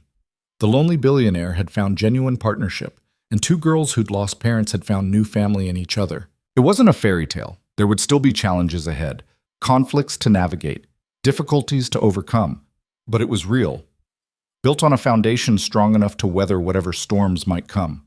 Because they'd already survived the worst that betrayal and injustice could throw at them, and they'd emerged on the other side stronger, wiser, and surrounded by people they could trust. Daniel thought about that first afternoon when he'd helped Sophie fix her flat tire, how that simple act of kindness had set everything in motion, how one decision to help someone in need had led to consequences he never could have predicted: arrest and vindication, loss and recovery, endings and new beginnings. "What are you thinking about?" Isabella asked. "Flat tires," Daniel said with a smile, "and how sometimes the smallest choices create the biggest changes." "Do you regret any of it? Even the terrible parts?" Daniel considered the question seriously, thinking about the jail cell and the fear, the separation from Maya and the public humiliation, the dark nights when he doubted whether justice would ever prevail. "No," he said finally, "because all of it, even the terrible parts, led here, to this, and this is worth everything." Isabella kissed him softly, tasting salt air and contentment, then called out to the girls that it was time to head back to the hotel. Sophie and Maya came running up the beach, hair windblown and faces happy, arms full of shells they'd collected. As they walked back together, Daniel carrying Maya on his shoulders, Sophie linking arms with Isabella, all of them sandy and tired and completely content, Daniel realized that this was what Clara would have wanted for him and for their daughter. Not just survival, but joy. Not just existence, but life in its fullest sense. The future stretched ahead of them, full of possibility and promise. There would be more cars to restore, more challenges to face, more moments of doubt and triumph.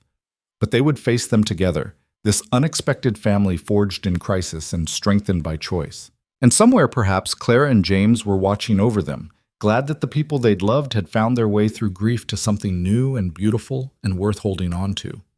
Daniel set Maya down as they reached the parking lot, and she immediately grabbed his hand and Isabella's hand, pulling them together, creating a chain that Sophie joined, linking all 4 of them in an unbroken circle. "Come on," Maya said impatiently. "I'm hungry, and Mom promised we could get pizza." Isabella caught Daniel's eye at Maya's casual use of Mom, and they shared a smile of pure happiness. "Pizza it is," Isabella said. "The best pizza we can find."